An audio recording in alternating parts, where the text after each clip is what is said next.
when Zim was actually going down, it went down in our hands. Because we were actually following through every decision that was made. We're following every activity that was taking place, and we could see literally the country going down. What do you find is your biggest, or our biggest, as ordinary South Africans, misunderstanding of the Border Management Authority? The biggest misunderstanding is when people think that the Border Management Authority must be found in the city center of Johannesburg. Doing what? Looking for illegal migrants. So that's the biggest misunderstanding. And that is why we keep on educating South Africans and say no. The Immigration Inspectorate of the Department of Home Affairs, which has nothing to do with you. It has nothing to do with the BMA. It is created to deal with internal immigration management. Are South African borders porous?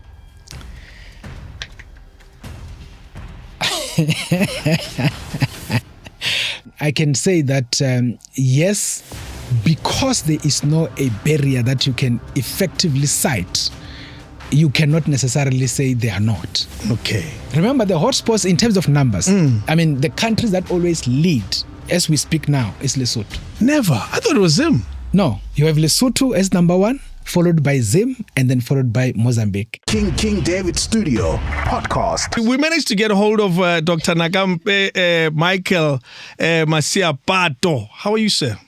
No, I'm very great, Brady. Awesome. I'm very glad that one has been able to make it to your show. I'm blown away by your busy schedule. We've tried to plan this in 2022. Look at it, only made it now. Sure. 2022. 23. Sure. Don't you worry. We've sometimes to call and inquire. But your schedule is busy.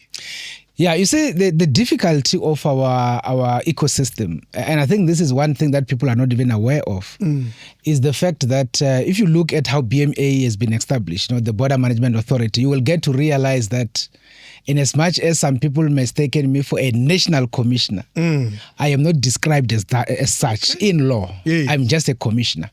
And the reason why I'm just a commissioner compared to the commissioner of police is because I am responsible for everything.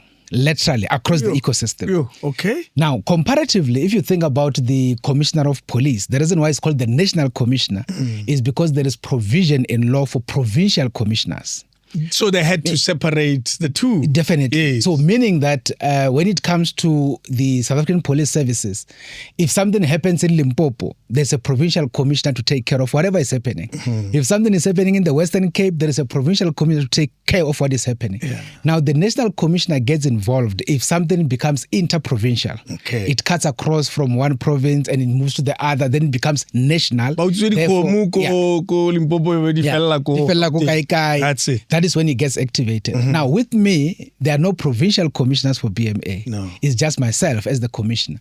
Therefore, if something happens in Cape Town Harbour, it's on me. Yeah. I need to account. If something happens in Beitbridge, it's on me. If something happens in Durban Harbour, it's on me. So that is basically the difference. That is why you will see sometimes I just become all over. How you do it, only God knows. Only God knows. Where are you from? Sure. I am from Limpopo. I am from a village called Skimin. Okay. That village, it is 70 kilometers east of Tzaneen. And it is, I will say, 20 kilometers southwest of Giyani. Okay, I see that. So I'm from a place, or actually from a grouping that we call Balobedu. The ones at Pin Mojaji. Yes. So that's basically where I come from. So actually our village is sitting at the border that was separating Lebowa and Gazankulu. So effectively, when I get out or when I get out of my village, if I go eastward, then I have to cut through the border fence, which is why it's just Giyani is more closer to us. So under normal circumstances, during the Lebowa Gazankulu issues, our town was supposed to be Devil's Kloof, which is now called. We know that. Yeah, yes. Definitely. But it is. Mahuba's Kloof.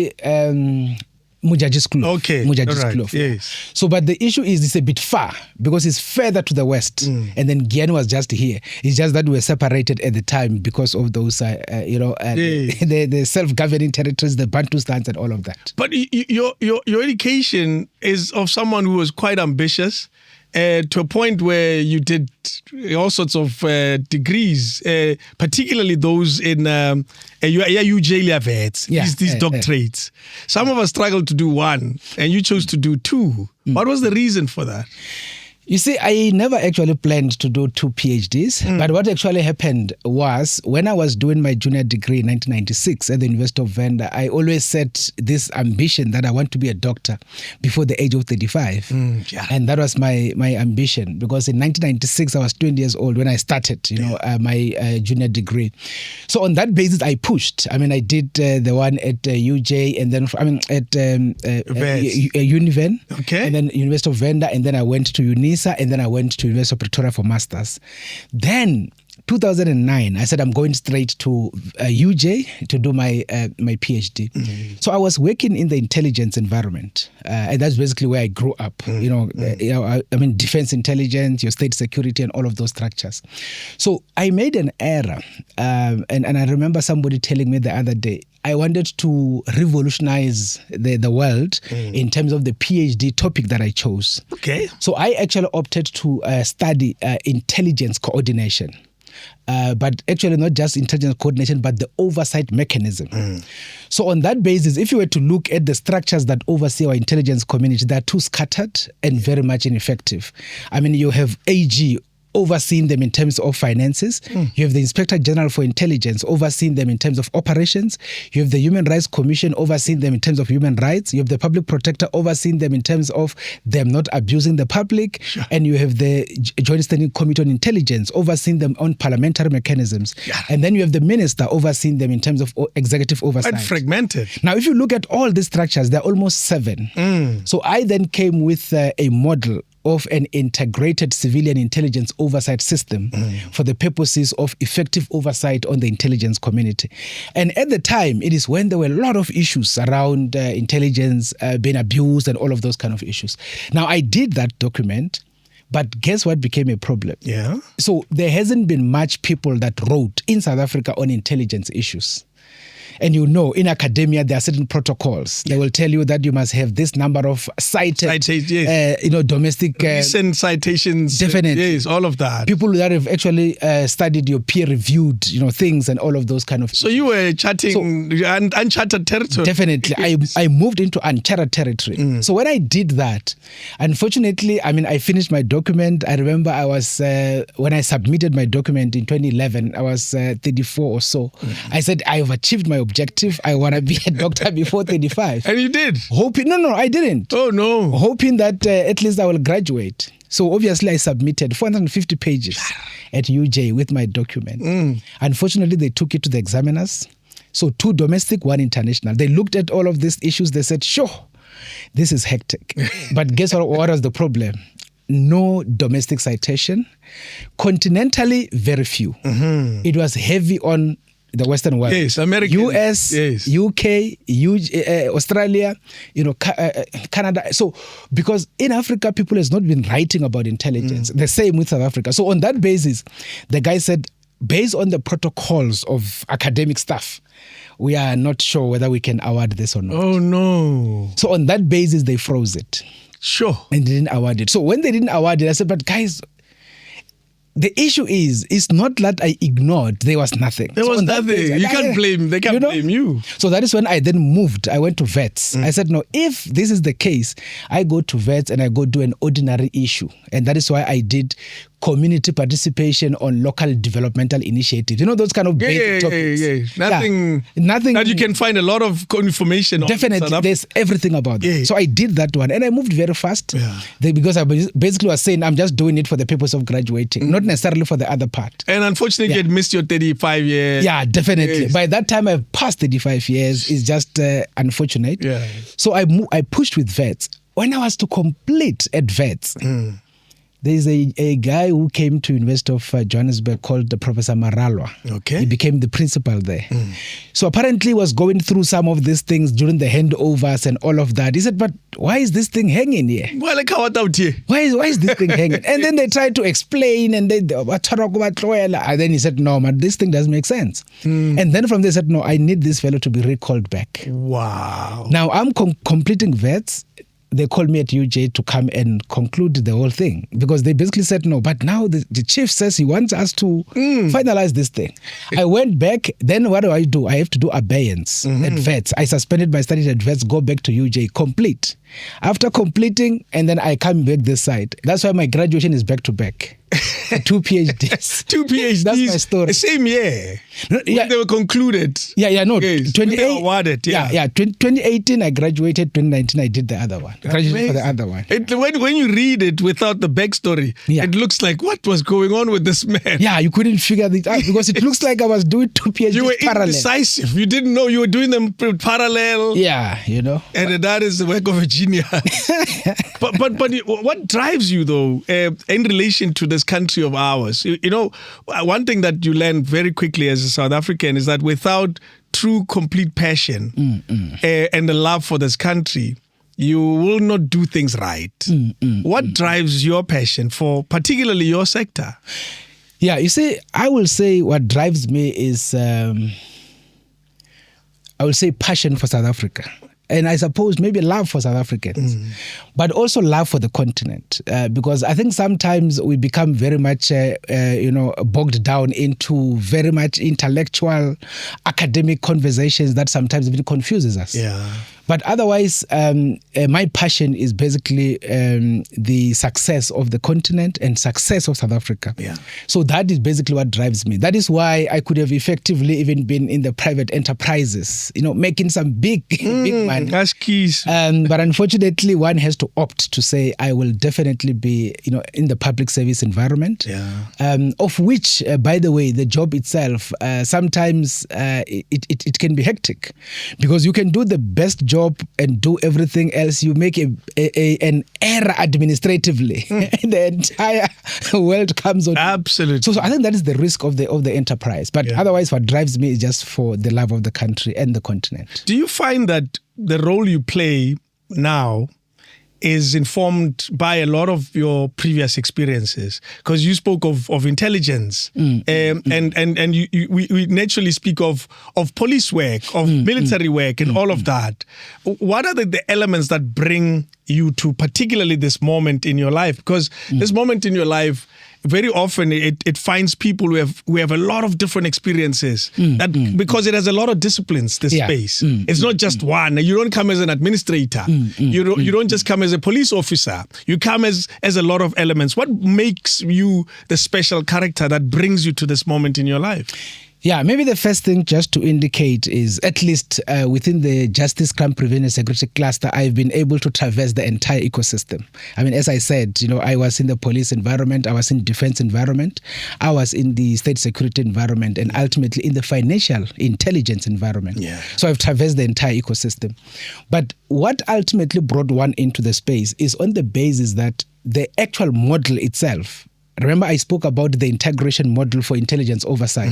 This is the integration model for border management. It's the same. Your PhD was answering this problem. Yeah, no, definitely. And the reason why that was the case is because even as far back as 2007, 2008, that is when the whole model was being deliberated on. And by the way, I was in the intelligence community when we deliberated on this issue. So you were in the room? No, definitely. Yes. I mean, this is the concept that we had to develop. And we developed it based on the 2008 Zimbabwean experience.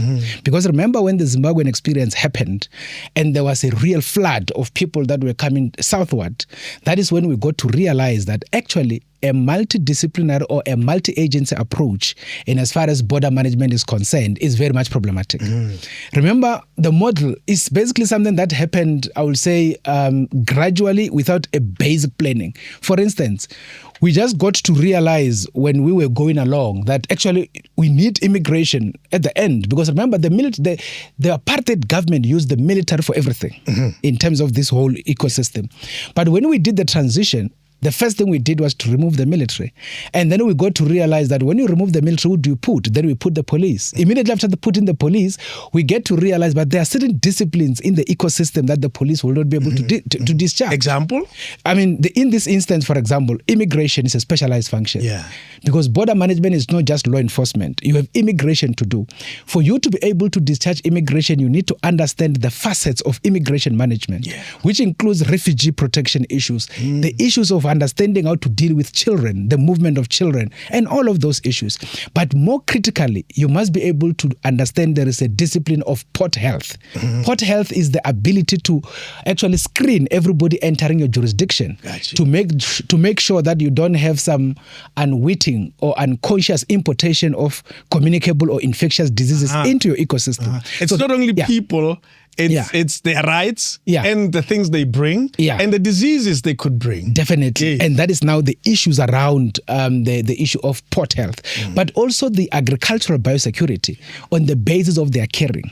I mean, as it is always the case, you cannot just rock at OR Tambo with some banana from the US. It will not be allowed because it can easily cause a trouble into our agricultural ecosystem. And that is why we have to confiscate and destroy. More critically, environmental biosecurity, very key. Because I always joke about maybe a cockroach, for example. You might be picking your bag somewhere in Mongolia as you're coming back to SA. And in that process, you find that you end up picking some kind of a cockroach from that side. 100%. Then you come with it this side and, God forbid, you find that it is, pregnant.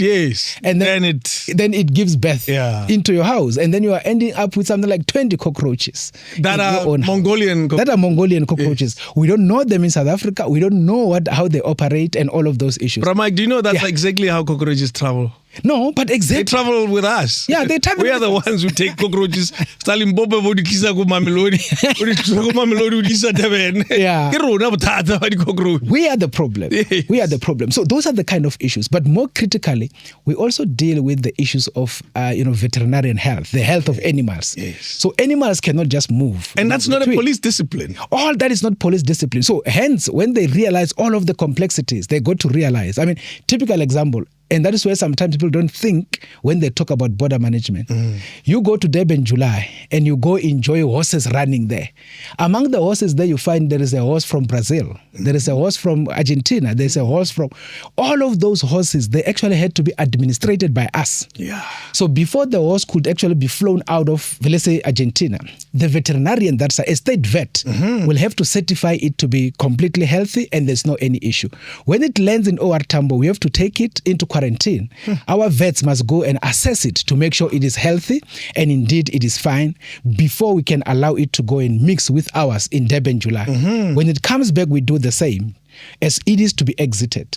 And if we pick up that it has some kind of a disease, unfortunately, it has to be taken down. And that is how the ecosystem works. Sure. So this is the complexity of the work that we do. So for me, having traversed across all the various areas, ultimately, I actually find myself in the ecosystem and ultimately doing the job. You were in the room. I like the brief history. I remember the former minister of your department used to describe the challenges that we faced and used to make reference to 2008 Zimbabwe. Remind us of the 2008 Zimbabwe challenge. Yeah, you see, the Zimbabwean 2008 challenge, I mean, I was in the military myself, and I remember the late Minister Lekota was the minister. And then George was the deputy minister, and the late Mashabela was the Secretary of Defense. And we were just young analysts, obviously, at the time, coming from defense intelligence.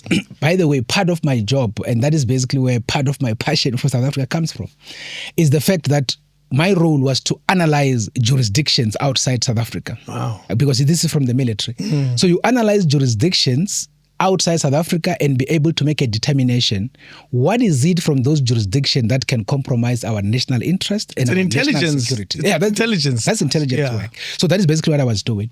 So now arising from that, when Zim was actually going down, it went down in our hands. Because we were actually following through every decision that was made.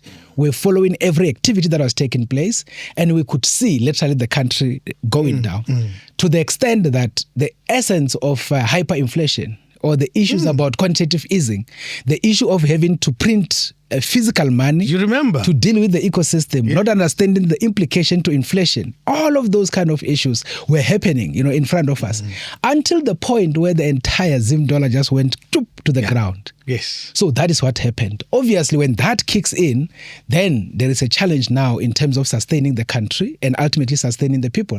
So obviously, people started moving southward. Now, when that happened, and that's what basically exposed us, because when that happened, the issue was, what do we do? Number one, do you activate the military to go and block the ecosystem? It couldn't, because it was women, it was children that were just walking through Limpopo River. Yes. Especially in July, August, when it's dry, they were literally walking down. Now, when that kicked in, the question is, what do we do about the situation? So the issue was, we need to be able to deal with the situation.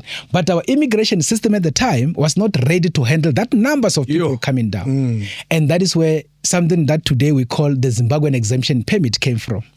So there was that mechanism to say, let's then design a bit of a mechanism to get them kind of officialized. And that was on the basis of a policy shift that said, we are not going to create a refugee camp in Musina and put all of them there. So from a policy position of government was, we are not creating a tent and put people there, but what we are going to do, we are going to allow them to enter the country and integrate to society. And that was the genesis of everything we see today. Let's talk about it from a scenario planning point of view. Yeah. If you were there collectively as different sectors of the intelligence system, if you were there, we scenario plan. We say this is likely to happen. What do we do? Was there enough effort put in place at the time to try to look for solutions? Because we didn't wake up in the morning and found the problem. We woke up in the morning, they were knocking at the door, but we knew they would be coming. So what type of scenario planning was considered during that time? No, but remember, if you were to do a scenario planning at the time, it was to be very practical. And the scenario, actually, there were always two. I mean, there can't be anything three. The first one is put the people into one platform in Musina, put in the tents, and then go to the UN and activate the United Nations High Commission for Refugees. That's it. And ultimately activate the UN World Food Programme and allow them to come and take care of the people until the situation stabilizes out of a refugee camp, and then they'll be able to go back. Wasn't that considered? No, I'm saying that is one of the reality. Considerations. Yeah, definitely. But of course, remember, all these issues have to be played in the policy space. Of course. So when that happens, now the issue was, the encampment policy is not necessarily, kind of appreciated. Humane. Yeah, appreciated in South Africa.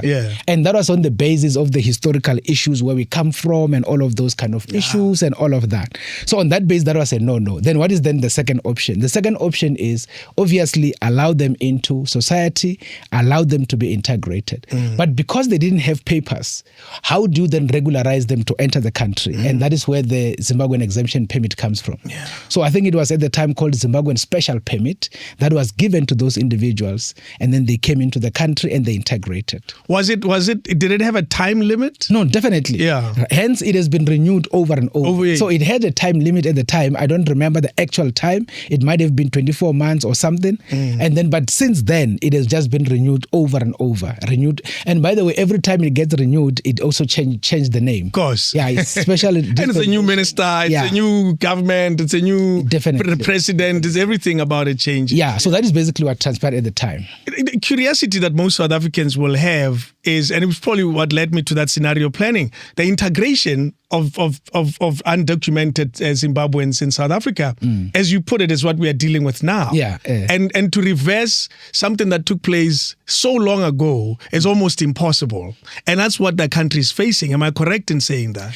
Yeah, you say, I mean, that is the reality. And the reality is, you see, when you deal with human beings, it becomes a complicated scenario, particularly because even on the basis of what transpired then, I mean, if you talk about 2008, 2009 to date, the people that were, or the kids at the time, they're teenagers. They're teenagers now, and on that basis, then families would have grown and all of those kind of issues. Further integration would have unfolded, married into intermarriages and all of those issues, and that is one of the genesis of the current problem of trying to reverse the thing. I mean, I think you know that at some point, Minister Mutsoaledi tried to get it terminated. Yes. And when it was supposed to be terminated, I think the Helen Suzman Foundation went to court and ultimately they won the case, but they won the case on the basis of consultation to say that you need to consult these people and make sure that before you could actually terminate it, they are fully consulted, and the future state is also with them in terms of the designing of the future state. All of those things were basically the kind of Where do we stand now? Mr. Mtsoaledi is now looking after a different department. We know his passion for things done right at the border, which is probably what led to BMA. Where do we stand now with regards to the special permit here in Zimbabwe? No. Remember now there is a consultation process that is currently unfolding. The current Minister of Home Affairs, Dr. Schreiber, as well as the Director General, they are actually working on doing further consultations on this particular issue around the same court judgment that came out that they were not properly consulted. And of course, once the consultations had unfolded and they're able to design a proper way forward after the consultation, that is what will happen. Remember, it's supposed to expire, I think, possibly towards the end of this year. And then 2026. Yes. And on that basis, there has to be a way forward before that time. As we speak now, so we don't turn this conversation entirely into migration issues, because there's a lot more that your department does. As we speak now, who manages the borders? So basically, let me put it this way. So as I have said, there was a multi-agency approach. So a multi-agency approach model is a model whereby you find departments sending people into an environment to go do the work as per their mandate. 100%. And that was the multi-agency approach. Home Affairs sent immigration officer. Health sent port health. Agriculture sent their people. The environment sent their people. Customs sent their people. Police sent their people. Now, effectively, and this is the example I always give, if you were to go to OR Tambo on the 31st of March 2023 before BMA, and you want to know who's in charge of OR Tambo from a government perspective, you're going to be confronted with 7 managers. So basically, somebody will say, I am OR Tambo Port Manager Immigration, and I am from Home Affairs. Somebody says I'm OR Tambo Port Manager Health, and I'm from the Department of Health. Oh boy! So basically, that is the genesis of our problems. Because one of the fundamental points that I always emphasize is, if indeed a multi-agency approach can be defended, why don't we deploy it in other areas? Think about deploying multi-agency in a school where you can be confronted with 10 principals. And one says, I'm the principal in this school for English. I'm the principal in this school for agriculture. Think about how that school is going to be run. It's a mess. It's going to be a mess. And that's exactly what we did. And expensive. Very expensive. But that's what we did in terms of border issues.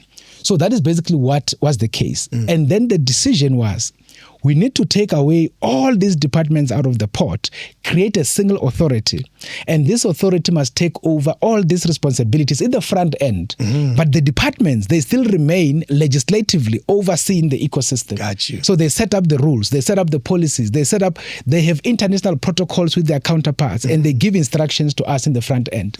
So Border Management Authority is the single authority responsible for border management in the country across the whole ecosystem. So you lead all these small little disciplines, and I call them small because somebody has to lead this charge. We can't still consult 7 people when we need to make a decision. Describe the loopholes that were created by this multi-arrangement, these 7 or 10 principles. Describe the loopholes that were created by that. For example, I mean, a typical loophole is that I am from immigration at that time, and I just work for immigration. So my boss, literally, when I'm the chief there, my boss is in Pretoria. And if you are from the police, you're not my boss. If you are from SARS, you're not my boss. If you are from health, you're not my boss. So effectively, I can come with around 10 people, and I just walk them through the port. Maybe because they gave me some serious cold drink. So I walk them through the port, and you cannot ask me. Because if you ask me, why are you taking these people? I said, no, this is an immigration matter. I am processing them. As an example. Similarly, if a police comes with 10 people, and then he walks them through the port, immigration people cannot be asking a police questions. Because, I mean, who are you? Who are you to ask me? You're not my boss. Yeah, definitely. So basically, most of the challenges that we are sitting with now, they unfolded in that kind of context. So where you find people literally being hawked in by these scattered platforms and not necessarily being integrated. And that is what border management seeks to then close that loop. Where now, if you go to OR Tambo today, there is a single port commander. And that port commander is accountable for immigration issues, health issues, agriculture issues, environmental issues, as well as border law enforcement. Got you. Meaning, if there is anything that happens at OR Tambo, that individual must account one person. What is happening. Yeah. But at that time, you will then have a situation where nobody actually takes responsibility. If you go to the OR Tambo manager for immigration and you want accountability, he tells you, no, that's not me. Go ask the police. You go to the police, they said, no, it's not us. Go ask SARS. Sure. You go to SARS, they said, no, it's not us. Go ask health. So then there is no clear accountability. Hence, consequence management was very difficult to implement. So that is the nature of the loopholes that was in the ecosystem. Now that you handled such a big portfolio with such complexity, when you look back, do you think we took too long to realize the problem? No, not to realize the problem, to implement the solution. Because so remember, we knew the problem. No, definitely. I mean, as far back as 2005. Wow. Or maybe let me put it this way. In 2002, one of the countries that did an integrated border management was the US. They did it immediately after the 9/11, the popular 9/11. The US actually had what we call multi-agency approach deployed in their ecosystem. Same problem as us. For them, it was worse because there were 35 agencies. There will be a drug what agency. There will be what. There will be 35, all of them. But when all of this system was actually infiltrated by those guys who ended up doing the 9/11, then President Bush at the time, he said, we're integrating. Yes. That is how they created something. Actually, their integration even happened at the departmental level. Okay. They created a department. Definitely. It's called the Department of Homeland Security. We know it well. Yeah. We see it in movies. Definitely. So within that department, they created a CBP. CBP is Customs Border Protection. So CBP is a BMA equivalent, and they're responsible for the entire border management ecosystem. Wow. So they did integration in 2002. So by 2005, we already learned about the integrated border management. And this thing, by the way, it works like this, Brady. So firstly, you have what you will call integrated border management in a jurisdiction. But on land ports, for you to deal with the neighbor, it becomes coordinated border management. Okay. Because you can't integrate another country. So it becomes IBM in a particular jurisdiction, and it becomes CBM interjurisdictionally. Got you. But it becomes complicated when you do CBM jurisdictionally and you want to integrate on the other side. Because now, even when you must engage with your neighbor, you have no single boss on the other side to deal with. Because your boss is not integrated. Definitely. And that's what the problem is. So the solution was known and it was clear. Border Management Agency at the time was first presented in 2009 to the new president at the time. And it was President Zuma. Yes. I mean, by the way, he was actually 2 months in the job. It was presented and it was accepted and it was appreciated. But guess what happens? Now, in South Africa, as it is the case even now, and I don't want to go into the politics because I don't play in the political space, unfortunately, people got divided even in that context. And the division is those that don't want the chaos to stop, they push back. So there are people who want the chaos to carry on. I mean that one is natural. You understand that? So the point I'm trying to demonstrate is, like I'm saying, I don't want to go to the politics of it. The only point I'm trying to demonstrate is there will be this group that says, guys, this is the way through to resolve all of these issues, and others will then want to be intellectual about it. And that is almost what is the case now. Like I'm saying, I don't want to go into the politics. So you have all this pushback, until in 2013, when Cabinet adopted the model. When they adopted the model in 2013, then you can imagine from 2013, the act, because now it has to go out of Cabinet into the political class in Parliament. Yes. Then it got discussed through the entire system. To be converted into law. Law, definitely, until only in July 2020, when the president signed it. That's a long time. So effectively, we had 15 years of discussing the concept. However easy and, in other words, however clear it is, but we just decided to complicate it and took 15 years. In that 15 years, the rest is what we are seeing today. And also, we have to acknowledge that when President Zuma took over, it's when the Zimbabwe crisis was already hot. It was already hot because it started in 2008. Exactly. Which is why the concept was presented immediately after that, to be able to say this is the solution to avoid this chaotic reality going into the future. Because there's a speech, President Zuma's speech, where he talks about these are our people. They helped us during the struggle. We have to help them. It's during that very time. Yeah, but that was the discussion of... I don't want to say justified, but that was the discussion that gave the rise to the Zimbabwean exemption payment. 100%, yeah. To say that let's actually give them the papers to be in the country legally because they didn't have the documents. So that was in that context. He inherited a complexity that he had to navigate himself through. Yeah, no, definitely. Yes. Definitely. Describe also again, I use the word, the complex nature of our border system. Our border is long. I think over 4,000 kilometers. And it has a lot of multiple entries. And all of this is yours, essentially. You have to look after it. Because we look after the gates, but also the fence is a problem. Describe how complex is your borderline. Maybe let me start by giving the context that says that the Border Management Authority, being given the responsibility, according to Section 5, facilitate, manage legitimate movement of people. That's the first part. Facilitate and manage legitimate movement of goods. And then obviously the C, it talks about having to to collaborate and interface with the rest of the other stakeholders in the ecosystem. Now, back to the responsibility, we have 71 ports of entry as we speak now. Out of the 71, 52 of those are land ports. And we are supposed to be taking care of all of those. 10 of those are international airports where people are able to enter the Republic. 8 of them are seaports along our sea line. And out of that, we have one dry seaport, which is here in Sididip, in Johannesburg. So it's basically where we take containers from Durban, bring them inland. So that is our area of work. So it's a seaport, although it's called dry because it's away from the sea.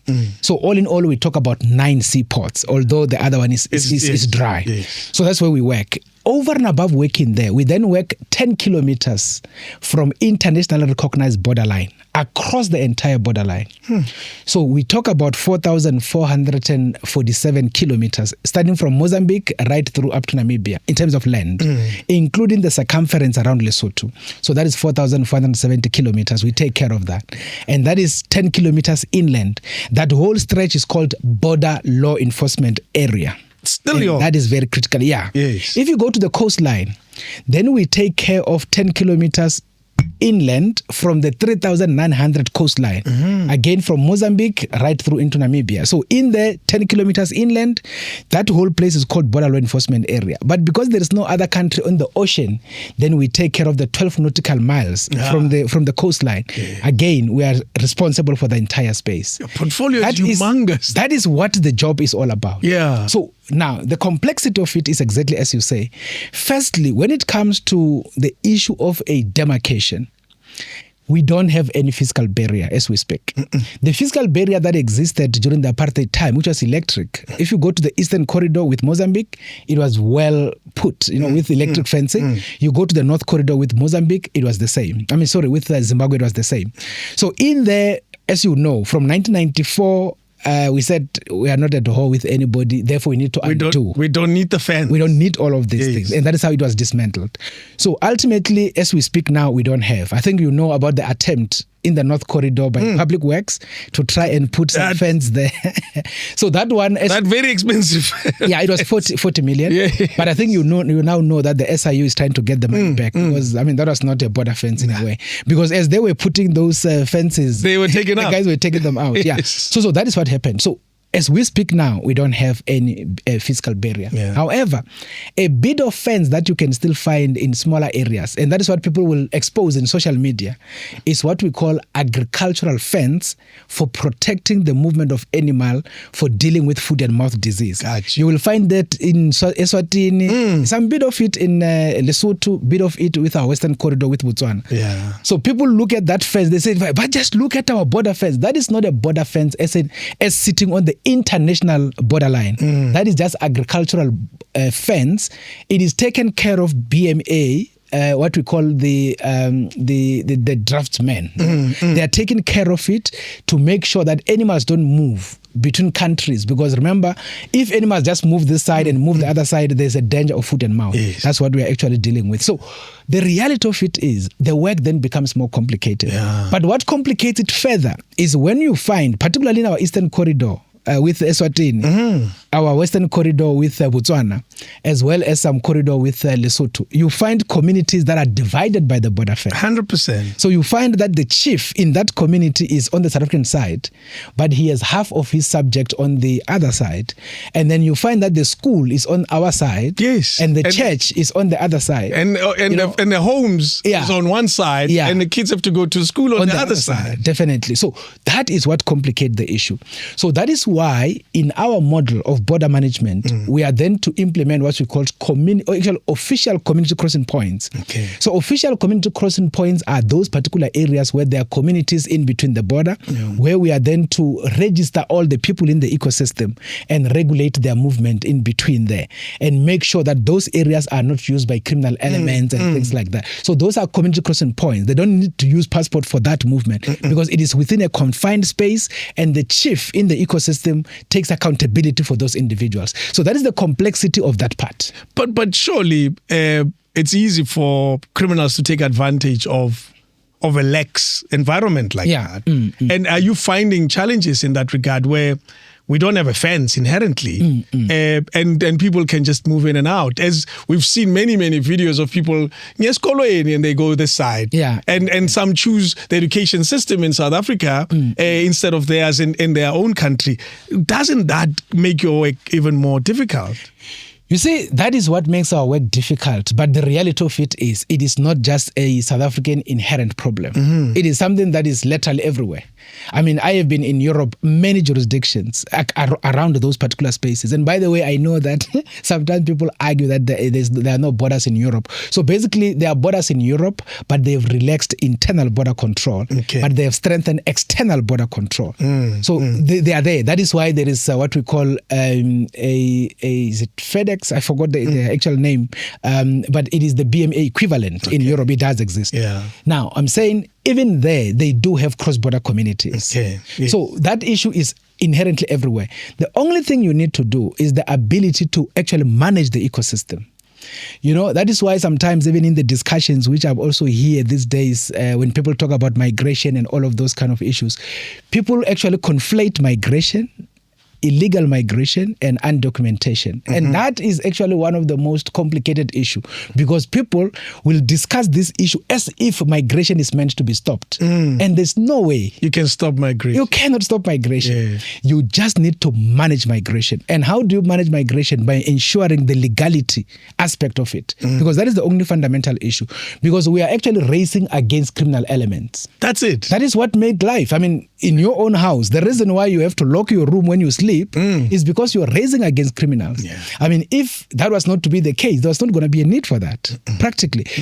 You will still need a door in a way, but at the end of the day, all of the security measures that we put around is purely because we are racing against criminality. And for me, that is what we need to be able to agree. That is why sometimes countries even kind of clash with each other. And when you try to understand why are you clashing, because you are supposed to be uniting against criminals, it's because you're conflating movement of people that is legitimate versus the criminal element. And that is where the confusion comes in. And that is the confusion even in terms of the deliberations in the jurisdiction. The reason why I don't mostly participate in those is because I don't have much jurisdiction internally in the country in terms of the work of the BMA. And that is why one actually avoids those kind of discussions internally. However, sticking our discussions to border management aspects. Let's stick with criminals. Because essentially you exist because of them. Definitely.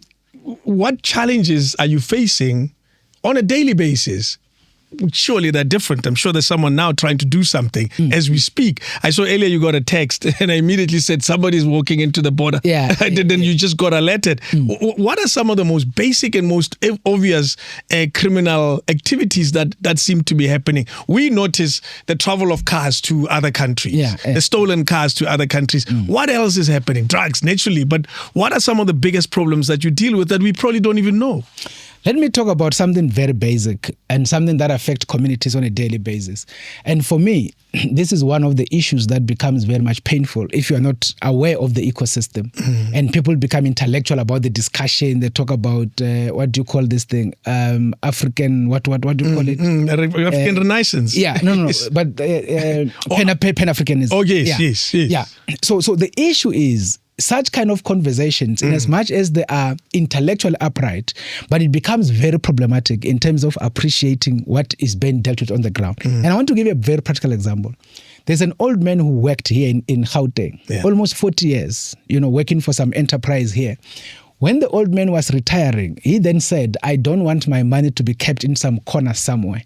I want my money to myself. So I want to translate my money into livestock, literally. And he was going down to the Eastern Cape. So he went down to the Eastern Cape in the Mount Frey area. And then he took his entire pension and then he literally threw it on livestock. He bought cattle, he bought sheep, he bought goats and every other thing.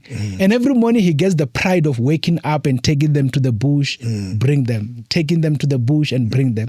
But one day he woke up and the entire livestock was taken through the mountain by the Basotho boys. Yeah.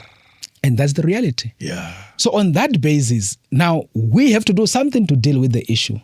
But as you will know, no law enforcement from any other jurisdiction can cross into another jurisdiction armed and try to pursue anything. You can't go to Lesotho. It doesn't work. Yes. The only thing you can do is to be able to stop and say, let's then talk to our counterpart.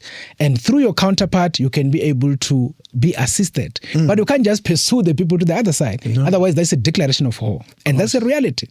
So on that basis, obviously, we tried and then there was some bit of attempt and that was not successful. And the men couldn't live beyond 2 weeks after that. Of course, man. That's... Yeah. So he had to exit. So those are the realities we are talking about when we talk about these particular issues.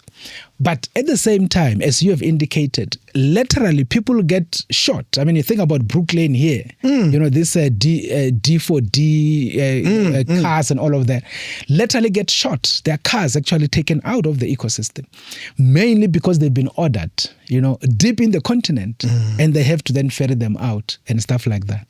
Now, if you think about the explosives, not even the drug issue that is quite recent, but think about the explosives that we intercepted in the past month. Those explosives, they come up from the north, enter our jurisdiction. What do they get used for? These cash in transit vehicles, they go intercept it, take those things.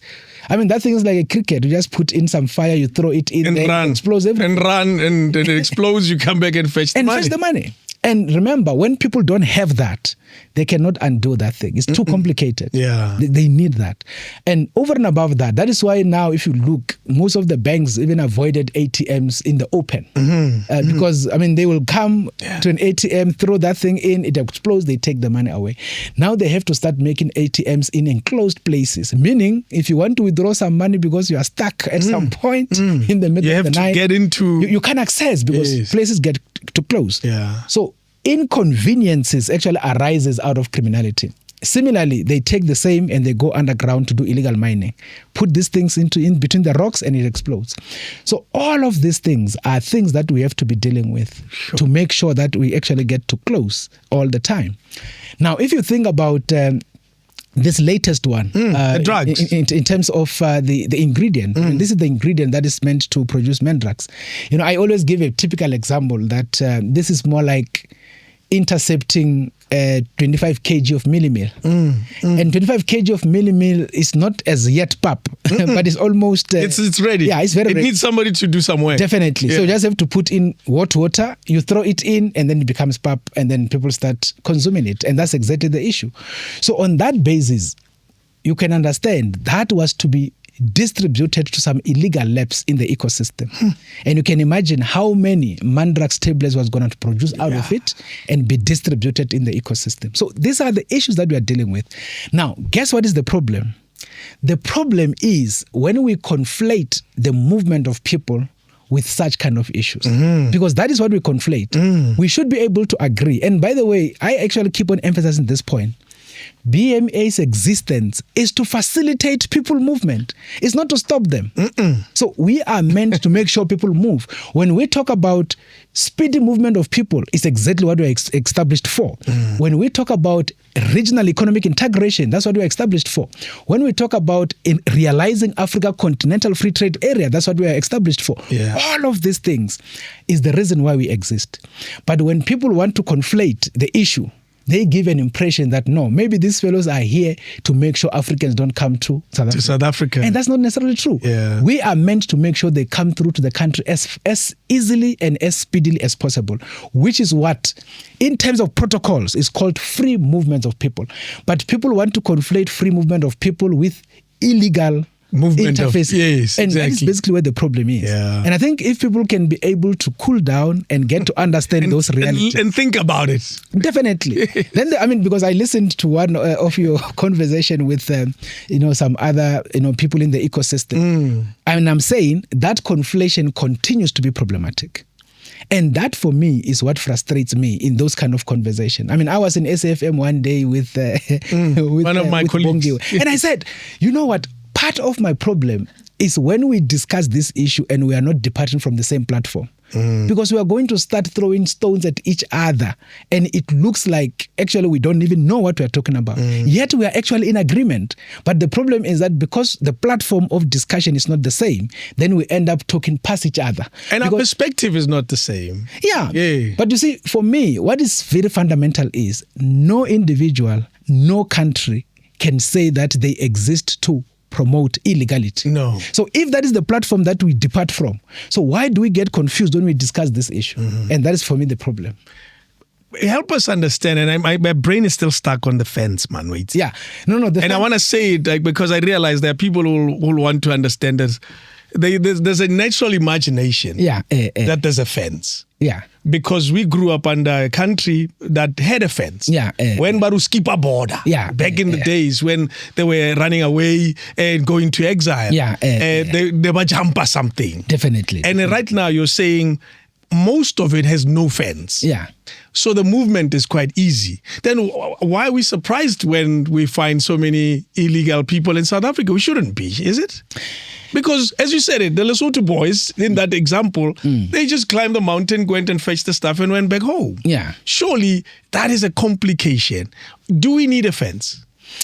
You see, you're asking me the political question. Okay. And that's the difference. Do the best you can to answer it in as unpolitical as you can. Yeah, but let me put it this way. Yes. If you want border management to be done in the way it is supposed to be done, there has to be some element of a barrier. Okay. And the reason why you need a barrier is because you need to be able to say this area is covered. This area is vulnerable.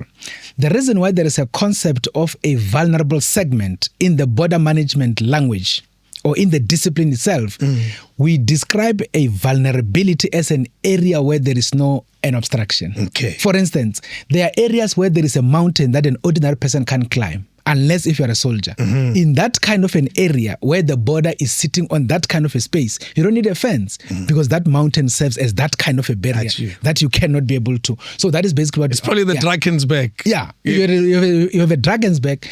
For you to be able to climb it, you need those things that you throw up and use the rope. And that requires professional training. Definitely. Yes. No ordinary person can do that. So in those areas we know they are not vulnerable because they are not habitable. So that is the essence. Then the areas that are supposed to be habitable, then you put a physical barrier. Yes. And then in areas where, for example, you are not able to have the natural barrier and you don't have a physical barrier, then you describe it as a vulnerable segment. That is where you put more focus from a border management patrols, border management monitoring perspective. But in our case, we don't have that. Therefore, There's no barrier. Therefore, it means everywhere is vulnerable. And because everywhere is vulnerable, it becomes difficult to do the job. Because when people can literally enter from any other platform. Anywhere. They don't need a border. Then it becomes difficult. Then the only thing you're going to believe on or you're going to rely on is when people then just respect the law. Sure. For example, I think you can know it for yourself. based on the respect that people have to Botswana, as an example. You can be a South African, even if maybe there might be a hunger here, but you might not easily walk into Botswana. Why is that? It's because of the perception of the respect of the authority on the other side. And that is the difference. It's an important point you're making, because we can reverse it. And talk about South Africa. And use the word respect for the laws of South Africa. How do we have the same type of respect that we see people affording South Africa in relation to the very respect that you're referring to, Botswana? No, but you see, David, let me tell you something very practical. You see, I deal with trucks, or we deal with trucks at Limpopo, for example, on the N4. And you check those guys as they drive their trucks, and you look at the ill discipline that they can portray, whether to overtake each other. Yet we tell them, don't overtake, stick on your lane, on the left, allow. So you look at that ill discipline and then let them cross into Mozambique. They just become born again. What? Same driver. They change. They are now completely different. Same driver. So that is unfortunately how, for me, perceptions are everything. And I understand, because we are a democratic country, I understand, but sometimes the democracy is either exaggerated or misunderstood, because basically people just do as they... Let me give you another typical example. In Zim, on the Beitbridge side, they have already redesigned the port. They have already built there on their side, and they are done. Now, we are supposed to do the same. I think you saw that we announced the successful bidders. You know what we are... No. Remember, it's a public-private partnership. Okay. So the private party will get money from the banking sector. We'll just pay them back over time. Okay. So that one is not an issue. It's not from us. We're not going to be trying to raise money because we don't have. But I wanted to give a practical example. On our side, we have guys that has built shacks in the land that we must develop. Now, as I'm talking to you now, we have to be engaged in discussion after discussion with the community on those issues of how do we clear the space with the shacks that are there. But in Zim, the shacks were there. And then in a week's time, they were gone. And I was asking, but guys, what's the difference? How did it happen? No, they said, no, just gave the guys notice to say, guys, we are going to do some work here, so you need to start exiting the space. And they left. As simple as that. And then in our case, it's a different ball game. So hence I'm saying, those are the realities. And we are not saying you need a state that is repressive to the people. But the reality of it is, if you have somebody coming to build a shack on Bree Street inside city center Joburg, and then that has to be conflated with democracy, then we have a problem. And rights. Definitely. And you have to find me a place to stay if you remove me. In the middle of Bree Street. So it cannot be. But those are the realities that we have to be travesting on the basis of where we are. You realize that that state of mind, it permeates across society. No, it's when we get to the red robot. Yeah. And then it's a suggestion whether you should stop or not. And when there's no one, you decide, I can drive through. That's how the law has almost decayed or got completely destroyed. And when it's destroyed, surely it makes your job complicated. You know what? It becomes very complicated. When you talk about the robot, you're reminding me when I was in Kinshasa some years back. And I realized, there's no robots here. What's happening? Instead, they have traffic officers with some shambok in the intersection. Yes. And I'm saying, but so what is happening here? And this guy said, no. The guys were saying, we are not crazy. We're not crazy. We can't be stopped by some red thing and it must be green and what. So they ignored that thing. And then they realized that the only way is to have somebody with a shambok. So literally they have to control the movement with a shambok. If you try to move when they tell you to stop, then they have to sort you out. And it's working. Yeah, no, it's working. But I'm just saying it's exactly what you are saying. Yeah. Because remember, law and order is about respecting something even if there is no one in the ecosystem. 100%. It's exactly that. Yes. It's like driving speed limit. If they say 120, you don't need a traffic every 10 kilometers to be able to remind you. Definitely. Okay. You need to just respect it. So I think that is exactly what is happening. So for us, indeed, it is very much difficult. It's very much difficult. And the reason why it is difficult is because human beings are very interesting. They keep on checking how things happen. If you do something wrong and you get away with it, then you tell your friend, no, I did 1, 2, 3. And then from there, it works. Then the person comes and do it. And then the person tells another one, no, I also did the same. And let me say this quickly, David. You know, there was an issue about passports. And there were a lot of people from across our neighborhood, particularly the top 3, Zim, Mozambique, as well as Lesotho. And people were not even making an effort to get a passport. Why? Because it was easy to just walk into the country, and therefore people will tell each other, are you telling me you're going to pay whatever amount to get a passport? You must be joking. South Africa, we just go in. But when we started, and we started deploying the drones, and we started becoming more hectic in the ecosystem, now, I get calls from my counterparts in the countries. They said, what have you done? I said, why? They said, no, our Home Affairs offices are being overrun here by people. They now want passports. They want passports. I said, no, but what's the issue? Also, your counterparts in other countries. Yeah, definitely. Now puppies. You know, because people are now queuing, wanting passports. Why? Because they say, hey, it is no longer that easy. You can't just walk into the country as we used to. So again, is the issue of word of mouth. Because if somebody get to hear, hey, this person, they got arrested and this is what happened, and if you continue like this, these are the implications, then they will try to go the legal route. But the moment they realize, no, it's just open, then obviously they said, no, but what is the use? And that is the problem. We can just walk in. Definitely. Let's discuss what to me stands out as an important reality of the job that you do, is that having to manage corrupt officials. Again, we talk about state of mind. The state of mind of South Africans, where the law is a suggestion. It's not, you do it, don't do it. It's neither here nor there. What did you inherit when you walked into the system? And most of it you probably knew already because you're already in the class. Definitely. What did you inherit when now it's official, you can operate as BMA? Sure. I think the issue of corruption, honestly speaking, and that is what I always talk to say, is the same thing that we've spoken about, the lawlessness issue. So if people can realize that actually this thing is more in the ecosystem and there is no any consequences anyway, and even if they are not even that serious. So it's natural. I mean, even if somebody might have just been returned from some heavenly places, when they get to realize the ecosystem that they are in, they will definitely be subsumed into it. And that's the reality. So in the border space, because of the multi-agency approach that I described earlier, because there has not necessarily been any, I would say, direct management, clear consequence management, and all of those kind of issues. Therefore, the entire ecosystem has been been compromised. And that is the reality. And that was basically the genesis of the integration. Because some people actually were saying to us, I remember we had an incident of a 63-year-old madam at Bait Bridge who got arrested for trying to take some 300 rands from some Zimbabweans. And she got fired. Now she's going through some court processes. But somebody was saying, but BMA, you are only 1 year, 2 years old. Where do you get a 63-year-old woman? So they got in part of the integration. Yeah, definitely. So they came through as part of integration. But people who did not understand that. They think you're new and you came with new stuff. Yeah, we just came with the 20-year-olds and all of that, and they're all clean and new and stuff like that. No, the reality is that we had to do the integration. So integration meaning you have to then inherit the status quo. And that's basically what we inherited. Now, based on that, the issue of corruption in the port is not even breaking news. I mean, it's something that has been there. It's something that we know.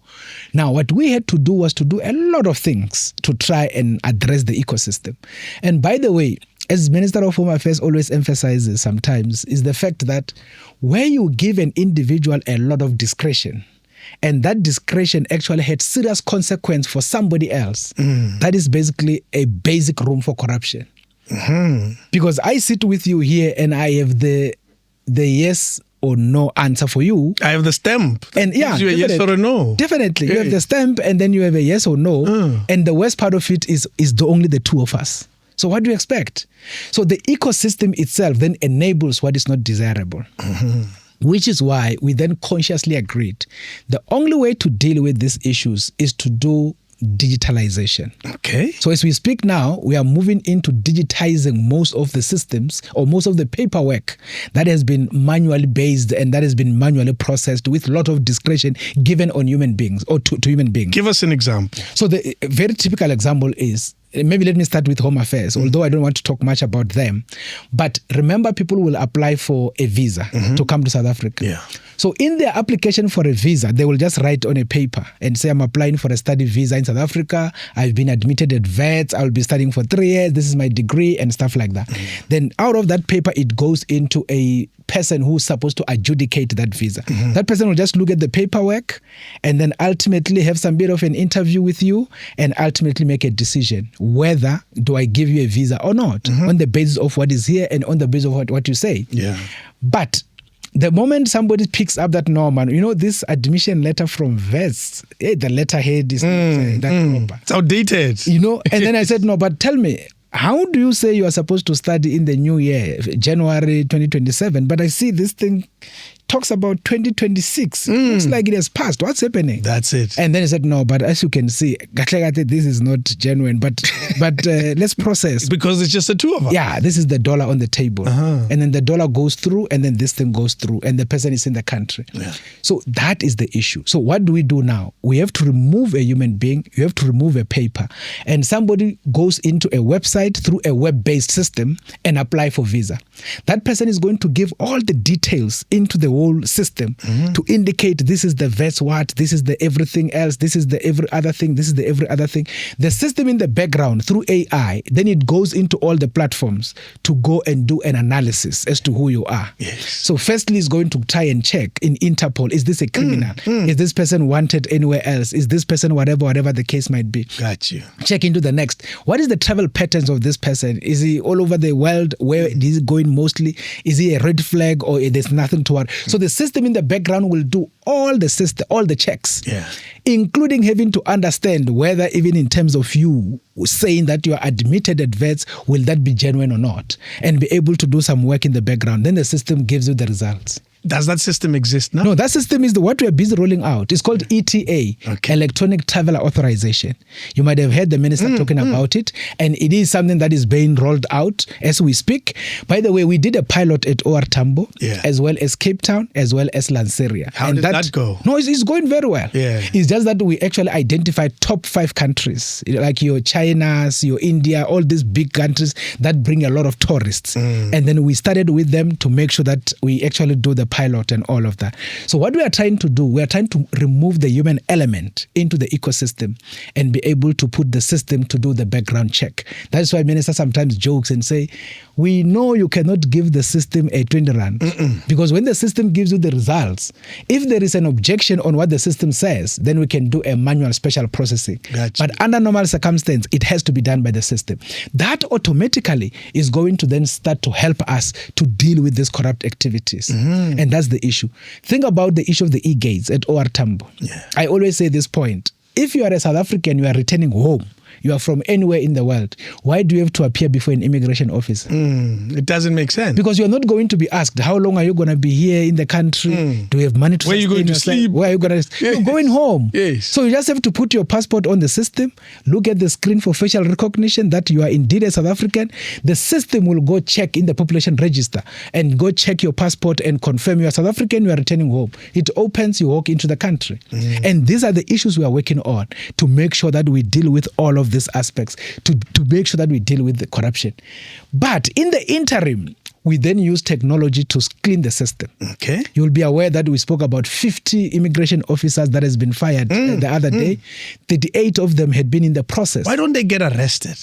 No. Remember, when we fire them out of the organization, but we open a case. That's it. I wanted to know that. Yes. Yeah. No. If you go to Musina, go to Lady Brand, you see all this port, go to Komatipur, a lot of cases are going on. Okay. And they're driven by the hawk. That's the PR we don't get. Oh, that aspect. That's the PR we don't get. We think they got fired. And it ends there. It ends there. No. They go through because it depends.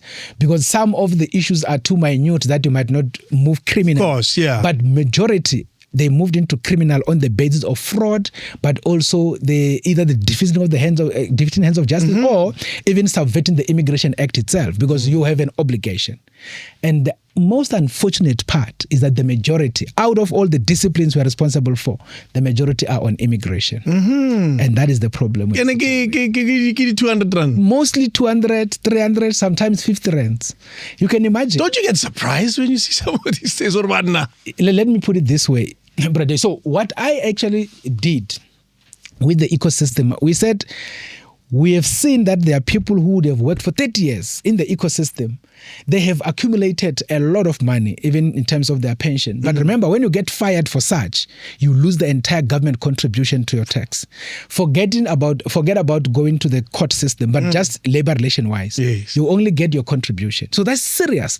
Then we tried to understand what is the issue. Then we thought, we realized that it's because of the way the system has been and people has been comfortable. Now, let's do this. We created a border management and immigration anti-corruption forum. Okay. We have 5 pillars there. Among the 5 pillars, pillar number 1 is on awareness and education. So what do? We go to various ports. I mean, we just came the other day, we were in Maseru. Now we are going to go to Oshuk. The other day we were in Beitbridge. So what do? We convene our people, put them in one big hall or tent. And then in there, we have the hawks. They come and address them about, if you malfunction like this, you're going to encounter us as the hawk. And you don't want us. Yeah, definitely. This is how we are going to deal with it. But more interestingly, I talked to the Commissioner of Correctional Services. In that conversation, I asked him to bring some of the officials that used to work at the ports that are currently serving time there. It will be the madams with those strategic overalls, and the men also with those overalls. Then they come under guard with their people, and we give those people an opportunity to talk to their colleagues or to their former colleagues. And they'll say, I used to work here as a whatever here in the port, but in one of the days I took 300 rands from a traveler and they picked it up, and then ultimately I got fired, and then the Hawks investigated me. They had the footage, and that is why I'm 75 years. Then they will tell you, I lost everything. Of course. I lost my house, I lost my car, I lost my every other thing. So we do that as awareness to make sure that if somebody, after all these awareness sessions, continue to do this, then when we become hard, we no longer even have that mess because we know they know in a way. Yeah. So that is basically what we are doing to do that. But it becomes very much embarrassing practically, because now most of them, we catch them through drones. So we put the drone on air, and then the drone is focusing on illegal migration, but it's also observing all the pressure points. And we are able to pick up the activity. They're talking. And then the person walk past. Definitely. And then we see the exchange of the figures. And then from there we pounce at this on the spot. Most of them is summary dismissals. And they try also going to all these labor issues, but they can't make it, because once there's a footage and it's very much clear, it's not corrupted or anything, you can't easily deal, you can't deny it. And that is the issue. And that is why. So from where we are sitting, we are basically hard at work to clean the system. But the other issue which is key is at least making sure that we are 100% on body cams, everybody. Unfortunately, are body cams active? No, very much. They're active, but it's not a lot. That's okay. So we are not at 100% utilization because we are still obviously trying to build. There's a budgetary issue. Yeah. But the issue is, once you get 100% on body cams, then you are definitely sure. Because the good part of the body cam is you are able to have audio and visual for every interaction between the official and the traveler. In that way, you know that should anybody malfunction, you are able to deal with. And it serves as a big deterrent. But unfortunately, for now, we don't have for everybody. What percentage are you at now? It's a bit of an embarrassing. You have to mention it. Here we speak the truth. Yeah, we are. How bad is your situation? Yeah, we are at 40. Oh no! So there are still those that know it's coming. Yeah, no, they know it's coming. But what we do is we concentrate them in problematic areas. Okay. Yeah, for example, we have the majority in Beitbridge. We have some actually in OR Tambo, and we have some actually in Limpopo. So we try to put in the top problematic ports up to this point. But the ideal is for everybody in the front line to be on body cam. It must be administratively tricky also to manage all those body cams. Not really, because it's IT. Okay. You know, that thing is perfect. So what it does is you have a system in the back office that talks to the body cams. So what it means is when you have a body cam like that, it has been allocated to you. It has your name linked to the name of the body cam. Yeah. And then you are just going to be on screen. So in the back office, because we have, remember, nationally we have the National Border Targeting Center. Okay. Regionally, we have the Regional Border Targeting Center. Each port, although we are not there yet, it must supposed to have its own port targeting center. Okay. So these centers is where you have the big screens with all of these body cams as well. And recording. Yeah, definitely. Yes. Yeah, but remember, everything is live. So if they want to click on you, they will see you that you are deployed in this area. So they just double click you, then it comes up, and then they are able to follow through on the conversation. So if there is a problematic issue, there is a suspicion, we are able to go back into that time, the time itself, and every other thing, and we are able to get the entire footage of your conversation. But how we put it, even to labor us, we said this thing is to protect officials from rude travelers. We don't talk corruption. It's to protect officials from rude travelers. Yeah. Because sometimes travelers will accuse our officials of being rude to them. They have said 1, 2, 3, and they said all of this thing. And we say a body cam is there to protect the official. And then we end up with a policy that defines the role of the body cam in protecting the integrity of the official and also of the BMA. But we know the inverse of it is the other side. That's the essence. There are other results, there are other consequences, I guess. Tell me, in terms of lifestyle audit, have you managed to do that? No. And let me tell you the reason. Now, what we are able to do is vetting, not lifestyle audit. So vetting is defined in law. Section 13.3 of the Border Management Authority Act puts it clear. Everybody is supposed to get vetting. All the top leadership, top secrets. Top secret, some bit of officials, a bit in between. They'll be secret and most will be confidential, especially those in the front line who are just doing the ordinary work. However, in instances where there is a problematic space, we are able to activate top secret, even to the lower levels, depending on security, risk management modelings and all of that. Yeah. And that is the essence. Now, that one, it is done by law, by state security agency. And in that context, it is free of charge in a way for us to be able to do that because it is provided for in law. However, if you do lifestyle audit, because it is not provided in law, it is a costly exercise. So what we decided was to approach the Special Investigating Unit, ask them to come and help us to do lifestyle audit. They said, no problem. And they did the entire project plan. And then they sent us a bill, 9 million. And we said, unfortunately, we don't have it. And because we didn't have it, I mean, I think in terms of finances, we are really limping. No, yeah. Capacity-wise, staff-wise, we are limping. So on that basis, we even said to Parliament, we are not able to implement lifestyle audit unless we get given. And I said, by the way, everybody, I mean, for me, if you are to talk about even lifestyle, I mean, for me, it's neither here nor there. I can do it anytime. I have been holding top secret clearance for almost 25 years across the police, defense, and everywhere else. So I don't have issues. So at the end, we said we are ready.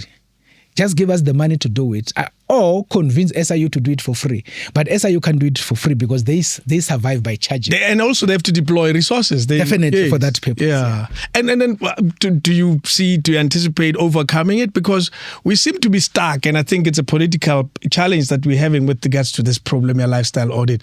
Because we need it, the system needs it, politically we need it, for the confidence of the country we need it. The law has to be seen to be served as well. Why is it that we are stuck in this regard? With you said there are people who've been in the system for over 30 years.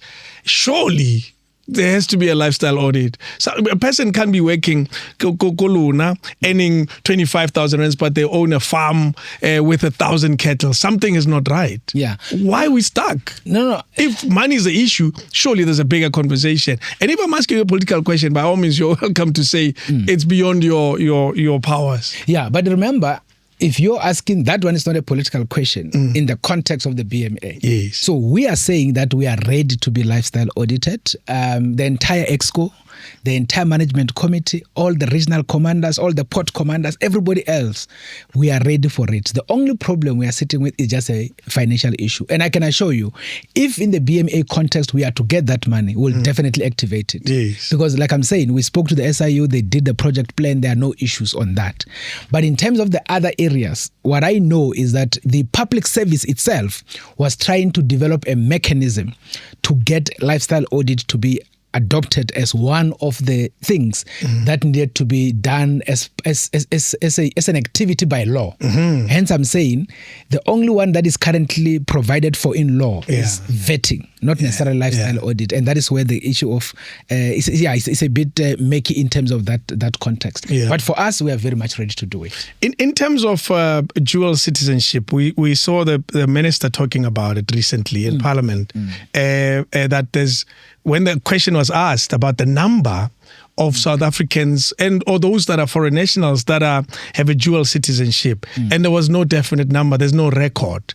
How does that affect your work as a border management authority in relation to someone who comes in with a different passport and leaves with a different passport because they have both a South African and a different country's passport? Yeah, you see, this issue, because it's a bit of a new thing, and I think you remember it came from the court, which was an instruction, constitutional on us, court. Constitutional court, to indicate that, because remember, or maybe let me put it this way, before that court judgment, if you were to take up another citizenship somewhere else, our system this side automatically will then undo you. In other words, you will then become no longer a citizen. Effectively, meaning that even if you had a passport South African, you couldn't come to the port and try to use it because you will be off in a way. Now, that is basically how it used to be. Now, when that judgment was given out, now what they said was all the people who we expunged them out of the South African population register because they took citizenship somewhere, we need to get that restored. Now, because there was no science applied in the model, people must then present themselves. In other words, you must be the one coming up and say, oh, by the way, I'm a South African, I used to have this, but now I have a citizenship in New Zealand. Please restore my citizenship this side also. And that is why they were saying it will be depending on people coming forward in a way. Yeah. Because you can't easily deal with it, because if somebody does that, you are not able to have data about him having gone that side. That data does not feed back into the system. And that is how it is a problem. Now, how do we deal with it at the port? So how we deal with it is, in the current, if you come, then you can either come in with a South African passport if you're coming back home, and you can exit with a South African passport if you're exiting. But now, because it is allowed dual citizenship, you can also come with another passport from another jurisdiction. Okay. But there is a catch. If you come with another passport and that particular country that you're holding a passport for, it needs a visa for you to come to South Africa, then it means that you must have that visa applied for. Okay. And that is the catch. So in other words, you have a bit of an advantage, because if you're coming back to South Africa and you are a South African, but you are also a New Zealand person, then you can come to South Africa with SA passport, and therefore you don't need to be subjected to visa requirements. But again, and allow my ignorance, I can present any one of the two passports. No. Every movement is controlled. Remember, when you move, for example, you cannot exit South Africa with a New Zealand passport. No, let me put it this way. You cannot exit South Africa and want to exit South Africa again. Okay. The system will say, how do you leave twice without coming back? Yeah. You understand that issue? So the one must cancel the entry must cancel the exit. Definitely. Yes. So the system always does this. Okay. So in other words, if you come into South Africa with an SA passport, you can leave with another passport, because there's not going to be a correspondence in terms of your entry. And that is how it works. So you neither have to use this one in and out, or you use that one in and out. But you can't use them vice versa. Because you're going to complicate. The system will reject that. It will not accept it. The only thing you can do, you can come with another passport, South African passport, but if it expires, then you can exit with another passport. Okay. But it is still considered as a continuation. You still need to present both, I imagine. No. The old one is out. Okay. Yeah, you just have to bring the new one. Yes. But the system already know that you're older. That's why every passport will have its own passport number. That's it. It's to be able to demonstrate that this is the number, the old passport you used, and it got full. In the system, we have to demonstrate whether it got full or it is actually lost. That is why sometimes your passport, when it gets lost, we flag it on the system, and you can't travel with it. Yeah, because it might be somebody trying to... It can't travel. Yeah, it can't travel. Yes. Once it is flagged on the system. Have you seen improvements? I imagine the answer is yes, but describe to them, even if it's in numbers, in relation to before Border Management Authority and after Border Management Authority. And I imagine even the first 2 years or so, you had teething issues, you had to adjust to the system. What improvements have you seen, whether it's in relation to how you manage the borders, how people are traveling, the illegal numbers? What have you seen? What are some of the highlighted numbers? Yeah, maybe the first thing to talk about, which is the easier one, just to start there, and then we'll talk about people. Let's talk about goods. Okay. I think one of the fundamental realities about goods, you know about N1 to Bait Bridge. You know the chaos that used to be there. People will be queuing there for 2 weeks. They will be queuing there for a week. They'll be queuing there for whatever, 3 days and stuff like that. So one aspect on that one, we can speak with full confidence that we have addressed that. Yeah. We are not perfect yet, but we have addressed that. And I want to give you a practical example. If you go on the N17 and you're going to Oshuk to Eswatini, when we took over, the truck waiting time was 9 hours. Sure. At Oshuk, going to Eswatini. And you must remember, Swaziland, Eswatini depends on us for literally almost everything. Yeah. So including the fresh produce, including even bread, things like that. So people are moving with what we call the basic consumable stuff in a way. So as a result, they're perishables. Yeah, perishables. They can't stay in a queue for too long. Definitely. Yes. So that was the problem. Then we had a program with the World Bank. It's called the Southern African Trade Facilitation. And we worked that together with SARS, facilitated by the World Bank. And we went to all these ports. And Oshuk was one of them. So we do what is called a time release study. So a time release study means we get an expert to go and sit at the port and go and follow every process we do at the port and go and give the time spent on each and every activity. Wow. Yeah. From a declaration point of view, to immigration, to port health, to agriculture, to border law enforcement, to the point of exit. So they come with a science arising from that and say, this is where people spend most of the time. This is where the other problem is. This is where bottleneck. All of those issues. So they give us that study. We take that study, then we sit down with our neighboring country, not one side, neighboring country, then we develop the mechanism. And I can tell you now, and you can go verify this with what we call the South African freight forwarders. These are the companies that oversee all these guys who are moving goods in between. We're able to reduce the 9 hours to 20 minutes. No way. At Oshuk, and we talk end to end, meaning from South Africa to be processed to Eswatini to be processed. 20 minutes, you are off out of the What port. was the problem? The problem was all of those activities that were happening inside Everyone the port. having an opinion. Everyone having an opinion and standard operating procedures being scattered. So you will have an SOP for immigration, SOP agriculture, SOP health, SOP customs, SOP. So there will be all of those, and there will be SAP as they also having their own border law enforcement approaches. So that was all dealt with. Wow. Let me talk about... if we could improve everything like that. Let me talk about Limpopo. Yes. As an example. So Limpopo, we had a problem.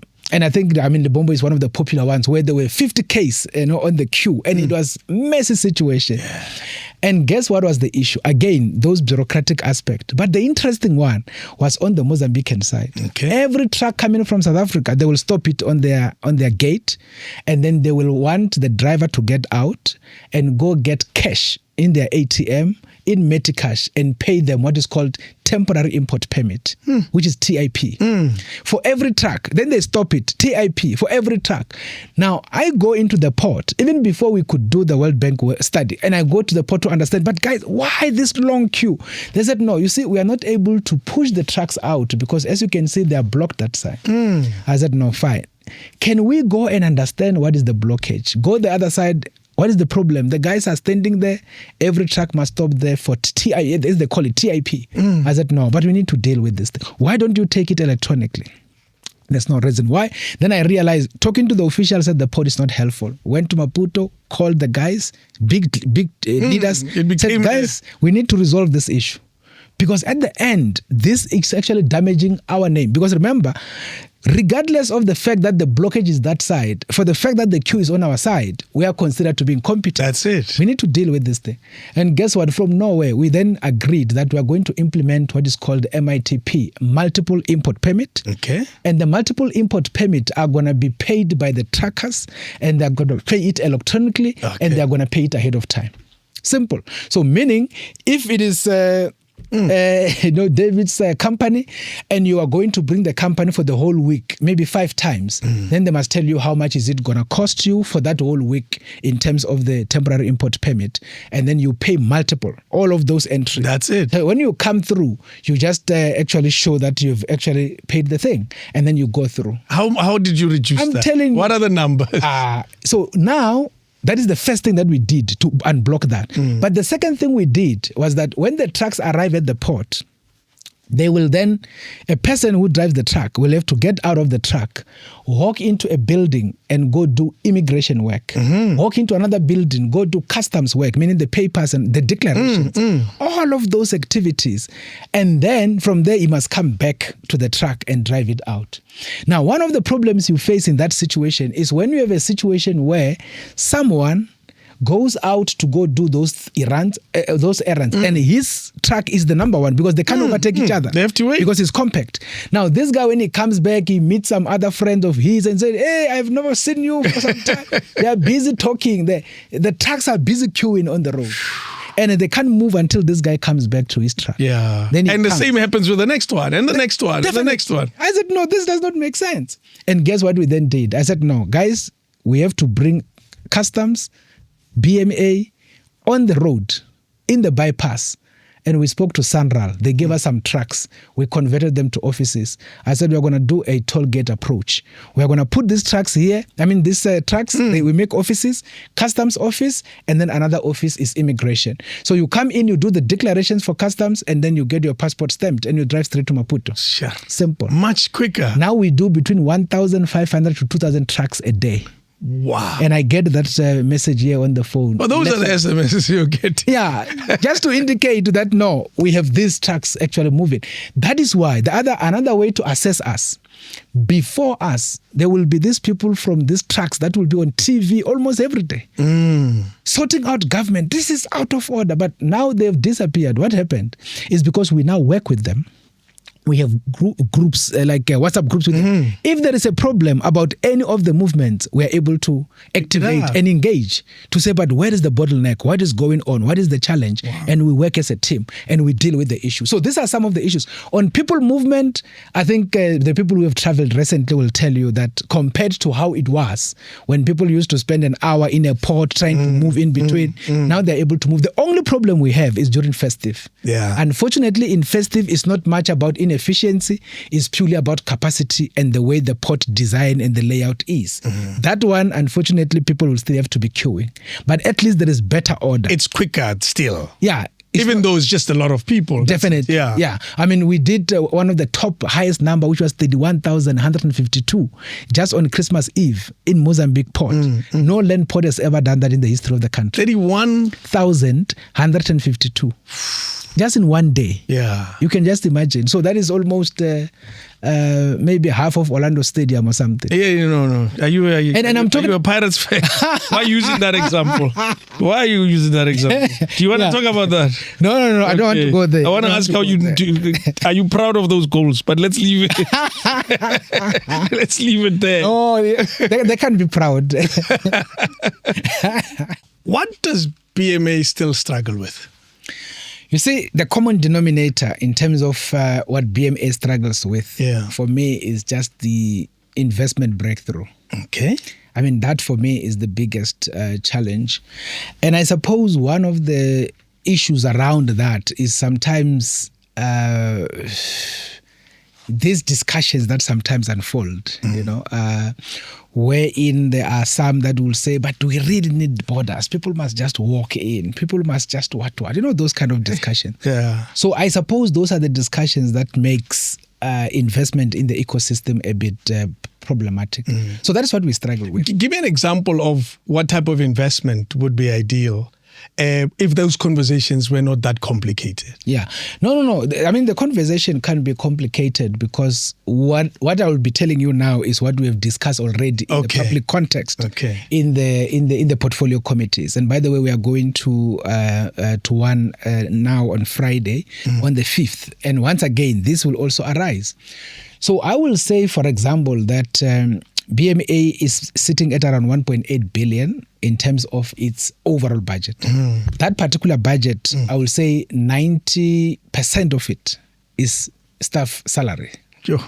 And that is a lot. That is the case because the people, when they came through to the BMA, the department released their budget more scientifically in terms of the salaries, because you can't rob people's salaries. It's always clear. But when it comes to operational budget, because the departments were running the ports through a central point, so the budget was never dissected to say this is the money used for port. It was just within a bigger pool. The bigger pool of a specific department. Yes. Definitely. So when you say, give us the money that you used for running the ports, and they go and take some little piece, they throw it to you. If you object, then you must be able to bring signs that demonstrate that actually it was supposed to be how much, in a way. So in essence, you bought a shop whose mechanics were more complex than you thought in terms of how it works and how it funds itself. And in that regard, they said, well, that's what you get, and that's how it's going to carry on. So in reality, the system became more expensive than you had anticipated. You see, the reason why that is the case, not because we didn't understand the complexity, but just because the complexity got exposed. And this is how it get exposed.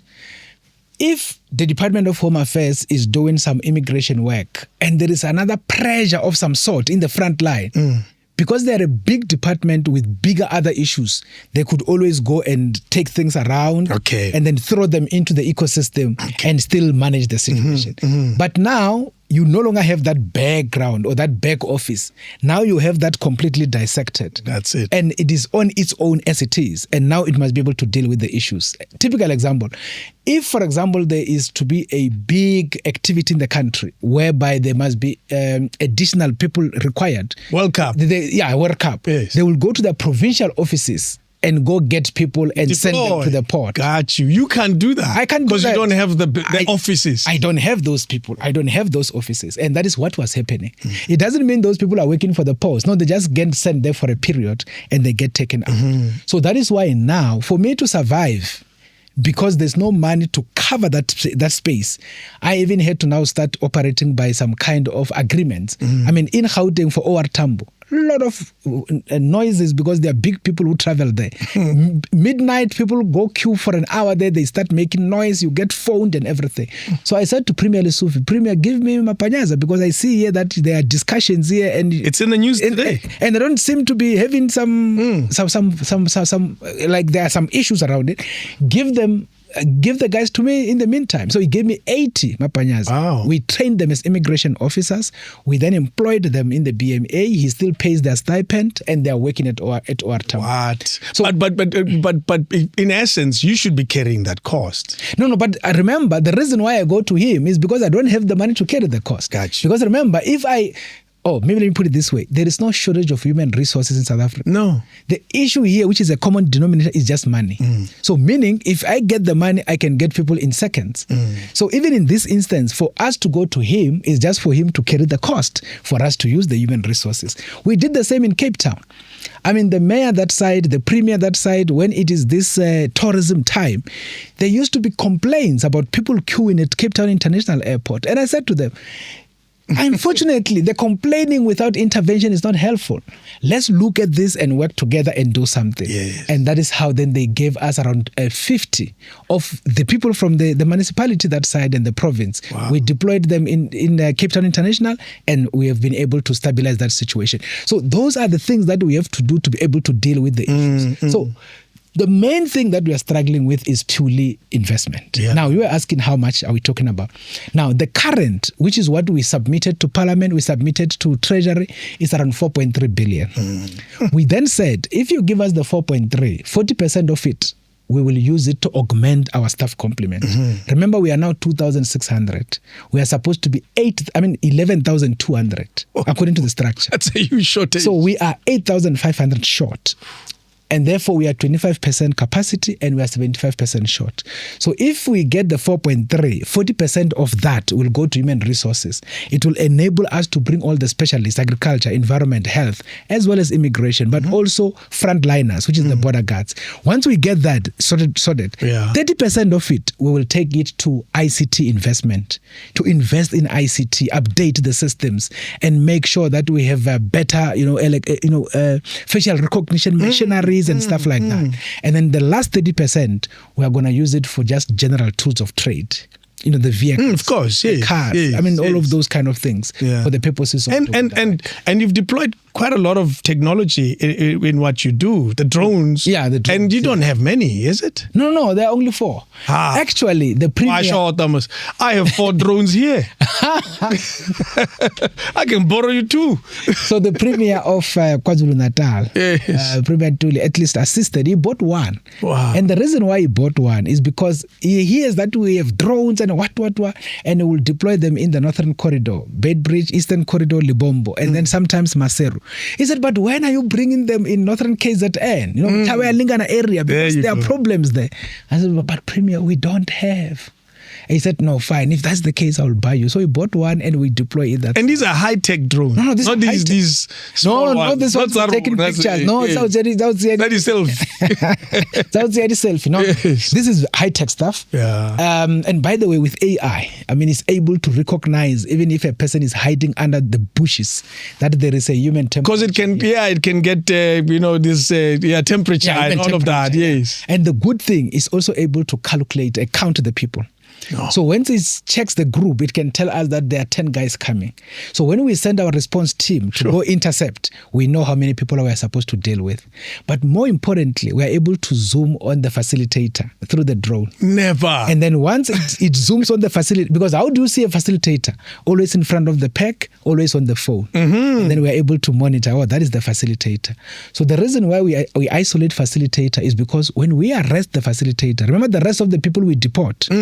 The port, okay, yeah. So the facilitator, when we arrest, we don't deport. We take them to the police station and we open a case for according to section 49.2, which is aiding and abetting illegal migration. And then they have to face the might of the law on our side, because they are the ones who are moving people in the bushes. Most people have no idea. Some people are not even told. They just got shocked to say, well, where are we going? They said, no, don't worry, we are going to South Africa. And they're busy with them in the bushes. And when we intercept, most of them, if it was not through a drone, the facilitators, they just disappear. And you just find women and children, and you ask them, what is happening? They said, no, we were that side, and then we got this person, he said he's going to help us, and all those kind of... Then this person is gone. But let me tell you, that is a very expensive enterprise. They charge people 400 rands to move them through Limpopo River, and in each and every makeshift boat, they can put 40 people in, 400 each, and it takes 5 minutes to cross Limpopo River. So think about it. That's amazing. You are making 400 rands times 40 every 5 minutes. Give us the quick calculation. Paulo, give us quick calculation so we sound smart. Yeah. We're going to say that again and then mention the number. 400. 400 times 40. Paulo, 16,000. All right, you mentioned half. So you do 16,000 practically in 5 minutes. And they're not selling transportation. If we were to analyze their business model, they are not a transport business. They are a migration business. No, they are migration business because remember, they help you to cross the river. They make you traverse through the bushes, and they make you connect to the transport on the corridor, meaning on the end. So that's the... And then from there, they facilitate you into the country. What has been the success of the drones so far? No, you know what, the success, for example, last year we intercepted 114 facilitators.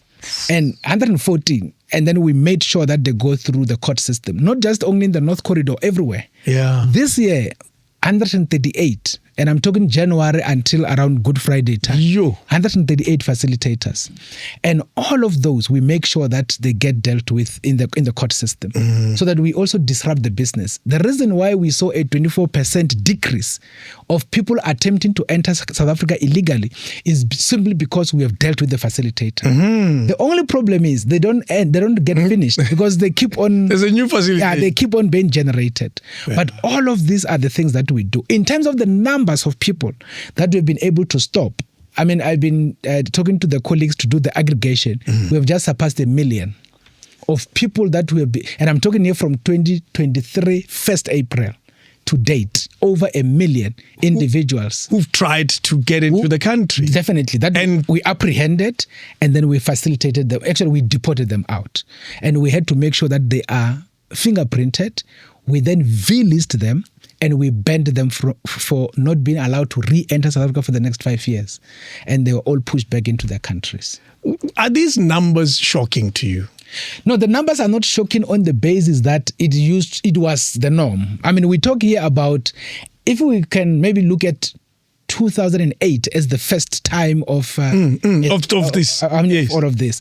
Up to now, you could understand that the ecosystem was like normal. It was ripe for this activity. Definitely. And which is why, with our coming in, we started at the higher level in terms of interceptions, and then they started going down. They are not going down because we are missing the interception. They are going down because there's less and less people attempting to come to the country illegally. And that is the signs of it. What are the hotspot? Is it obvious? No. Remember, the hotspots in terms of numbers, I mean, the countries that always lead, as we speak now, is Lesotho. Never. I thought it was Zim. No. You have Lesotho as number 1, followed by Zim, and then followed by Mozambique. Sometimes it's Lesotho, followed by Mozambique, followed by Zimbabwe. But there's always there are always these 3. Yes. And the reason why Lesotho actually was leading is because remember, we try everything else to be scientific in the work that we do. So one of the things that I do is to go through into this environment and get to understand the science. And when the science is understood, be able to expand on it. Why is Basotho having this challenge? Only to understand that their country was struggling in dealing with their demand levels as far as passport issuance is concerned. So we had to engage with the team and say, but guys, you need to be doing something. Because some of the people that get intercepted in these spaces is very much traumatic. Let me give you a practical example, David, and you will understand this logic. You know, I was at Bait Bridge with Minister Motsoaledi at some point in the border guards, and we were just launched. I think it was December of 2022, before the actual official launch of the BMA. Then we intercepted some young lady with the border guards in the bush there, with some young guys, and the guys were on the ground and everything. And this lady kept crying. No, she kept crying, and you could see this lady is not crying, just crying. No, but this cry is a bit different, you know. And then I said, no, so, madam, what is the problem? Was it exaggerated? Yeah, you know, what is the problem? Because you could see in her face that she's not joking. She's crying for real. And one was thinking maybe she's crying because she's arrested, but no, man, she can't be crying like this. So then I called her. I said, no, but madam, what's the problem? She then, and you could see, I mean, when somebody is taking chances, you can see. I mean, we've been trained on these things. But you look at this lady, she's serious. And then she says, you know what? I have a big problem. What's the problem? She said she gave birth to a child 3 days ago. When she gave birth to this child 3 days ago, and not even in hospital, just there in Bait Bridge on their side, that township there. She gave birth there around the environment, assisted by some people there. So now she gave birth. Now she then says, she then discovered in the afternoon after that process that she can't breastfeed. I think those things do happen. So she can't breastfeed. So on that basis, she then said, I mean, if this is the case, what is the way forward? The way forward, she must get this powder. That they must. There are solutions. There's a solution for feeding the child. And also, you can, while you're working on making sure that you are able to breastfeed. Definitely. So you can get that powder. So now she says she went to all the shops around there, looking for that powder. And then she went to this shop here, owned by some Asian guys, so she couldn't find it. So day 2, now she's sitting with her child. Then she says she took some mealie meal and put in some water, tried to mix it and tried to give to the child. I mean, this is almost a 24 hour Yes, child. yes. No feed for the child. And the child cannot be taken that powder. So on the third day, the child was starting to become very weak. Oh. And she could see practically, I'm either losing this child or I'm making a plan. And the plan and was? The only plan is to try and get to Musina and go to a mall and buy that product. Oh, problems. And then she is crying for that. She even shows the money that I just want to go buy this thing for my child. Otherwise, my child is dying. So this child, you look at this child, you realize she is not taking chances. This is a real life. Sure. I had to take one of the guys. I said, guys, you know what? We are human beings. Forget these job issues. Take this child to the mall, let her buy this thing, bring this child back, this lady back, and then let her go back to Zim. And that's how we deal with that situation. So I'm giving you that just to demonstrate that on the ground, the work that is being done, it becomes very painful. For me, I even said the other day to even these countries, I said, but guys, it is very much sad what you're subjecting your people under or to. Because I said, but some of these things, you need to have a way to resolve these things and make sure that the people come to port. How do you explain a situation where you find women sitting in a makeshift boat that is dragged by cables, and below that thing there are crocodiles? And you ask yourself... And they put their lives at risk so they can solve their problems at home. Definitely. So the issues are very much real. But at the end, for me, the issue is we need to discuss and engage on these issues. For me, I keep on saying to them, it becomes better if we do the work and make sure that those that are not criminals are being assisted. True. So that we can collectively isolate criminals. That is what is supposed to be the focus. Because not everyone that tries to jump is a criminal. Definitely. And they have criminal intent. You see, that's the point. And I said that to one of the TV channels, and I was in trouble in social media. I said, yeah, they are criminals because they broke immigration law. Wow. I said, no, in that context, yes, they broke the law, therefore you can call them criminals. But we are saying they are just people that want to be assisted with papers. If you give these people a passport, then everything is resolved. There are people, if you look at Musina, for example, look at Komati Port, the one on the N4. Yeah. Do you know how much these guys, the guys who are doing business there, they are making money arising from these people who cross and buy and exit? All they do is come, buy, go back. And leave. And for me, that is something that we must be able to facilitate because it is a contribution into our economic ecosystem. And that is what is important. Because I can tell you now, maybe let me say this, in COVID, we saw it for real. When the ports got closed, Musina was almost a ghost town. Yes. Komati Port was almost a ghost town. Now, those are real. And the business people, they will tell you that, guys, please, bring the guys. We need them here. Because they make the environment to be very much active. So these are economic arteries. The only thing we need is to make sure that we facilitate them better. They have documentation. They come and do the right thing, and they go back to their country. Once we are able to achieve that, none of these challenges will actually arise. What have you learned about the challenges of our neighbors from this job that you do? Because, an example I always give on radio, I say, when you are that one household in a street in the township and your household is doing well, it's a double-story house, it's white with big windows, and the rest of your neighborhood is poor with dilapidated house or shacks, and you're the shining beacon of that house, of that street. What do you do? Because you can't be rich amongst poor people. It's a very complicated lifestyle to live. What do you do? What have you learned about us, South Africa, in relation to the rest of our neighbors? Yeah. And what have you learned about our neighbors in relation to their challenges that they are facing? Yeah. Firstly, the question has some bit of political element. Naturally. But let me answer it within the context of the work that we do. One thing that we have struggled with within the continent is the issue of opening up our economics to each other. In other words, to trade among ourselves. You will remember that there had always been this articulation that most of whatever things that we do, we will even be trading with Europe more than we are trading among ourselves in the continent. But one of the reasons why that was the case, border management has also been in the center. Because how do you become a sustainable business person if you're going to have your truck stationed on a corridor for 2 days trying to get to the neighboring country. True.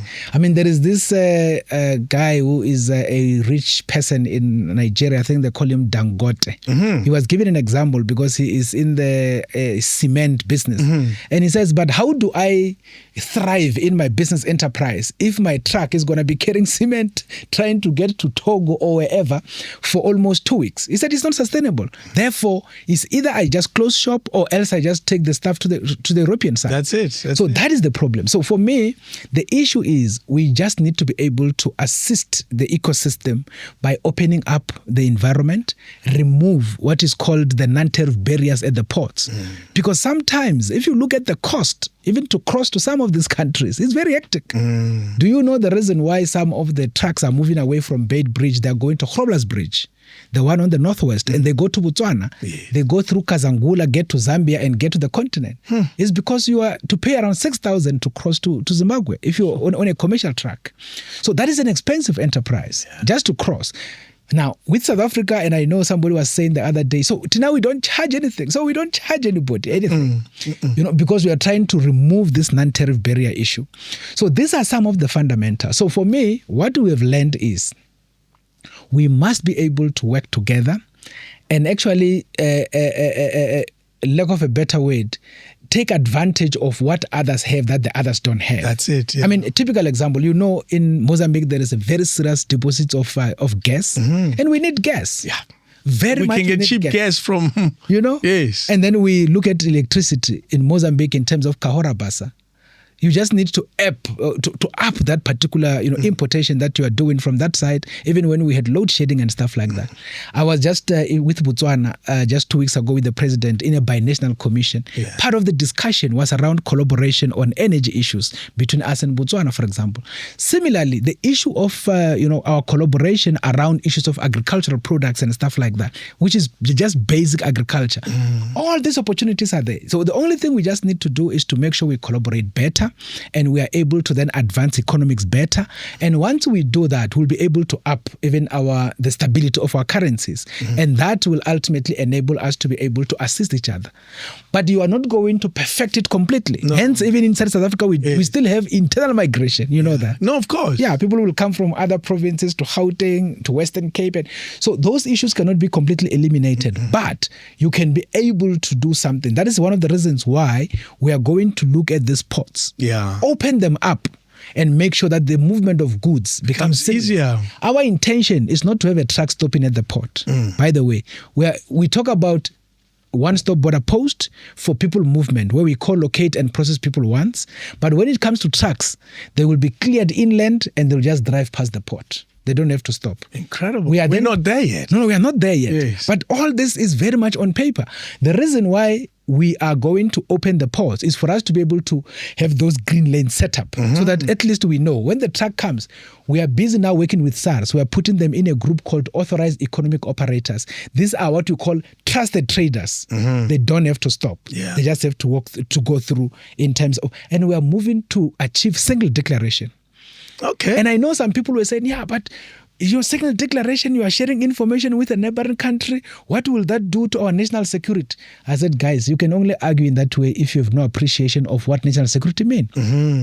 Because if South Africa is to export 10 oranges to Zimbabwe, and we declare the 10 oranges to Zimbabweans in a single context, and we tell them that there are 10 oranges coming the Zimbabwean way, what is national security about oranges? I mean, there's nothing like that. I guess the misunderstanding could also be what else is happening inside those trucks. Yeah. That you're not looking at. Is the past that easy? And that could be the misunderstanding. Because remember, we don't understand the integrity, how integrated the system is. When you say it's an easy pass, we are saying, but then an easy pass means somebody could take advantage of the system. And this is how it works. When you achieve that, by the way, let me start here, David, so that is clear. What we consider to be the problem today in South Africa or in Africa, other countries have gone past that. Many years ago. They have passed that. So we must not also look at things as if we are the only fellows that exist. No. What do we call a problem? People have already passed that and they have solutions already. Got you. So now, as we speak now, countries deploy gamma rays. These are scanners that are able to scan a truck that moves at 30 kilometers per hour. Okay. So it doesn't stop. It just reduces the speed and it passes 30 kilometers per hour. They're able to scan it. Definitely. Almost the same way we get scanned when we pass at the border. Definitely. As humans. Yeah, as humans. Yeah. So in that way, you will then be able to actually check those trucks as they are busy moving.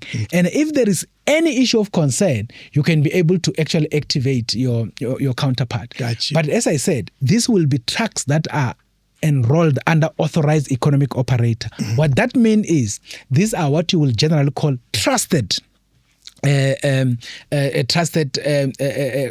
conveyancer.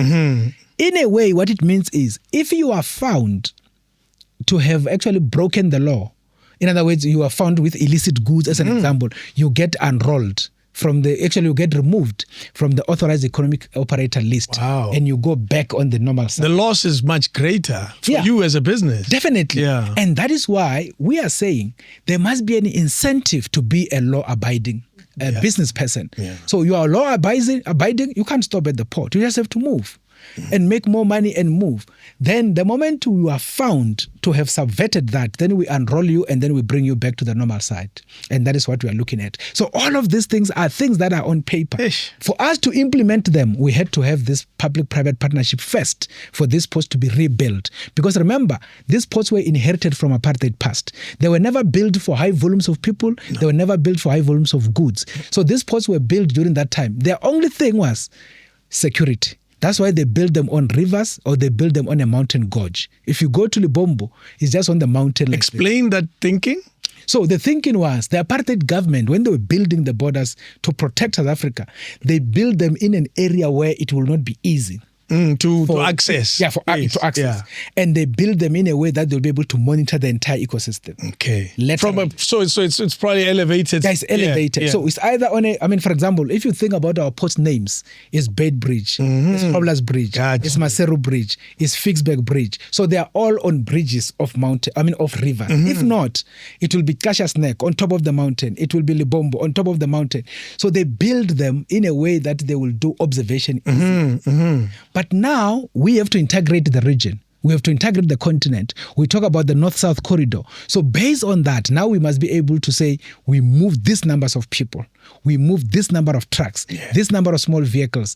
Now, based on that, the ports are not able to accommodate that. Sure. That is why the only thing we said was our top 6 land commercial ports, let them be redesigned, redeveloped, so that we can open them up and have green lane for all the trucks, have lane for the small vehicles, have lane for the buses, have lane for the pedestrians. And in that way, we then bring technology that we need for us to be able to facilitate this. People will tell you about Singapore and Malaysia, and they tell you the numbers that get processed there, and they tell you the numbers processed per second. Yeah. Very scary. No human intervention. Everything is electronic. Wow. And we're nowhere near that, eh?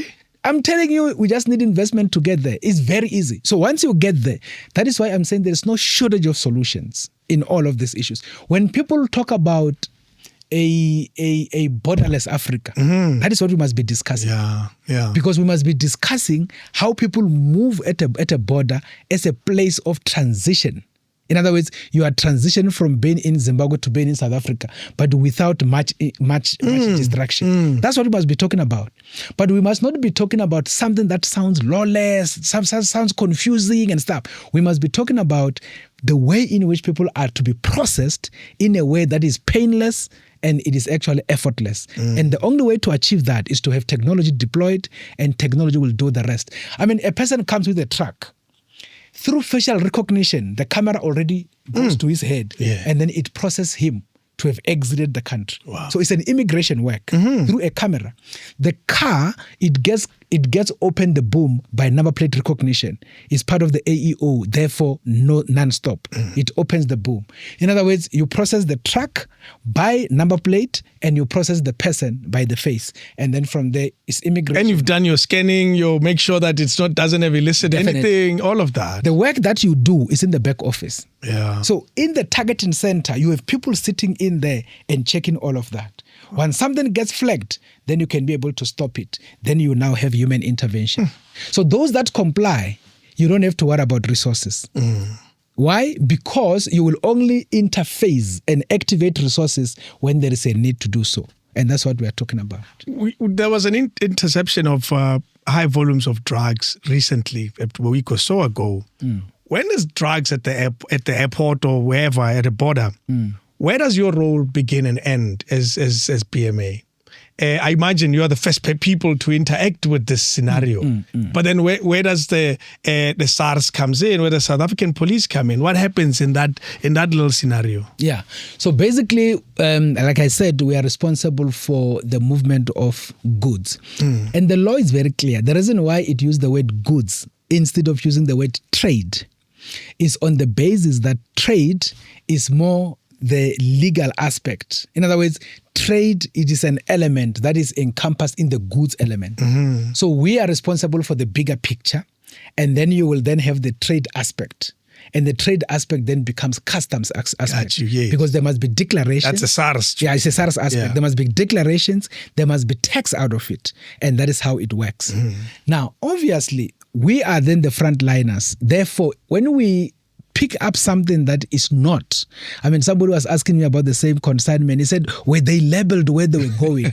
I said, how can you label some illegal stuff? That are going to. You are not going. Because I said, you will find labeling when something is being imported legally, because it will show where it is the destination, where does it come from, and who are all of those kind of things, the people involved in the process. But something that is illegal, it will not have any of those issues. So we actually do the interception, meaning we then do the first find.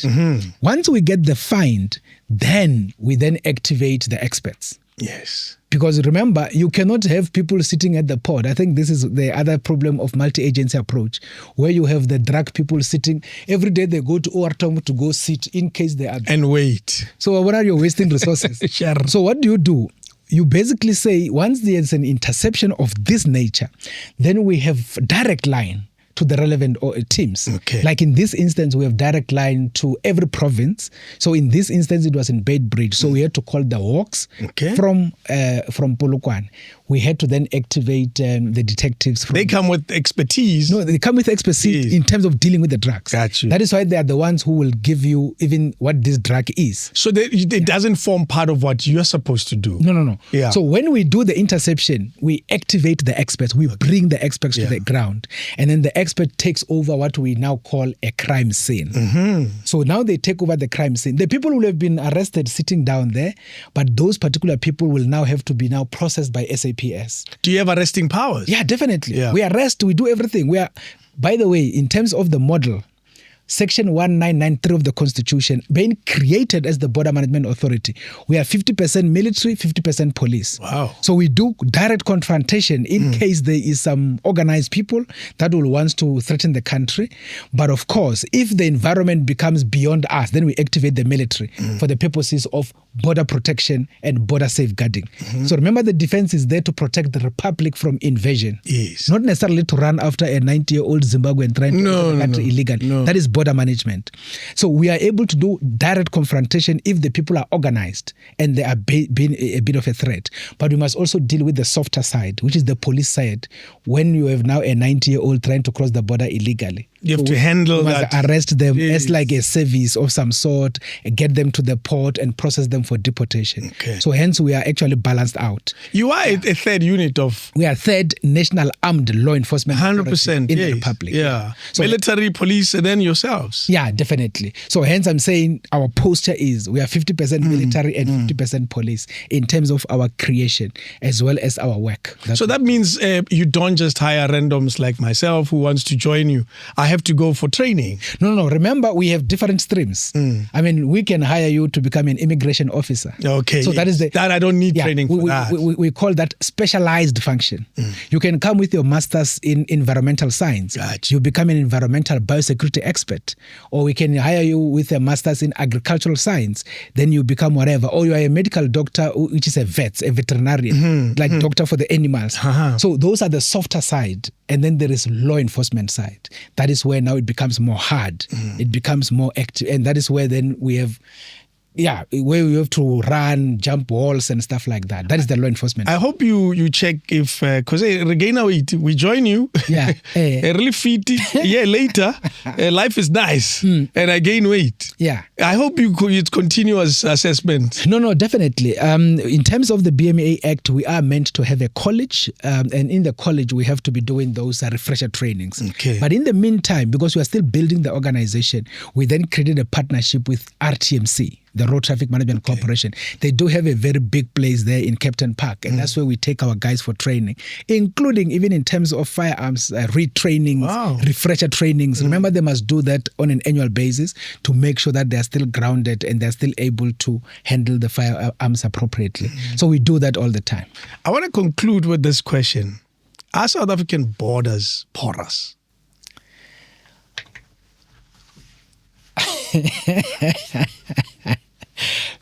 So the first question is, what is a porous border?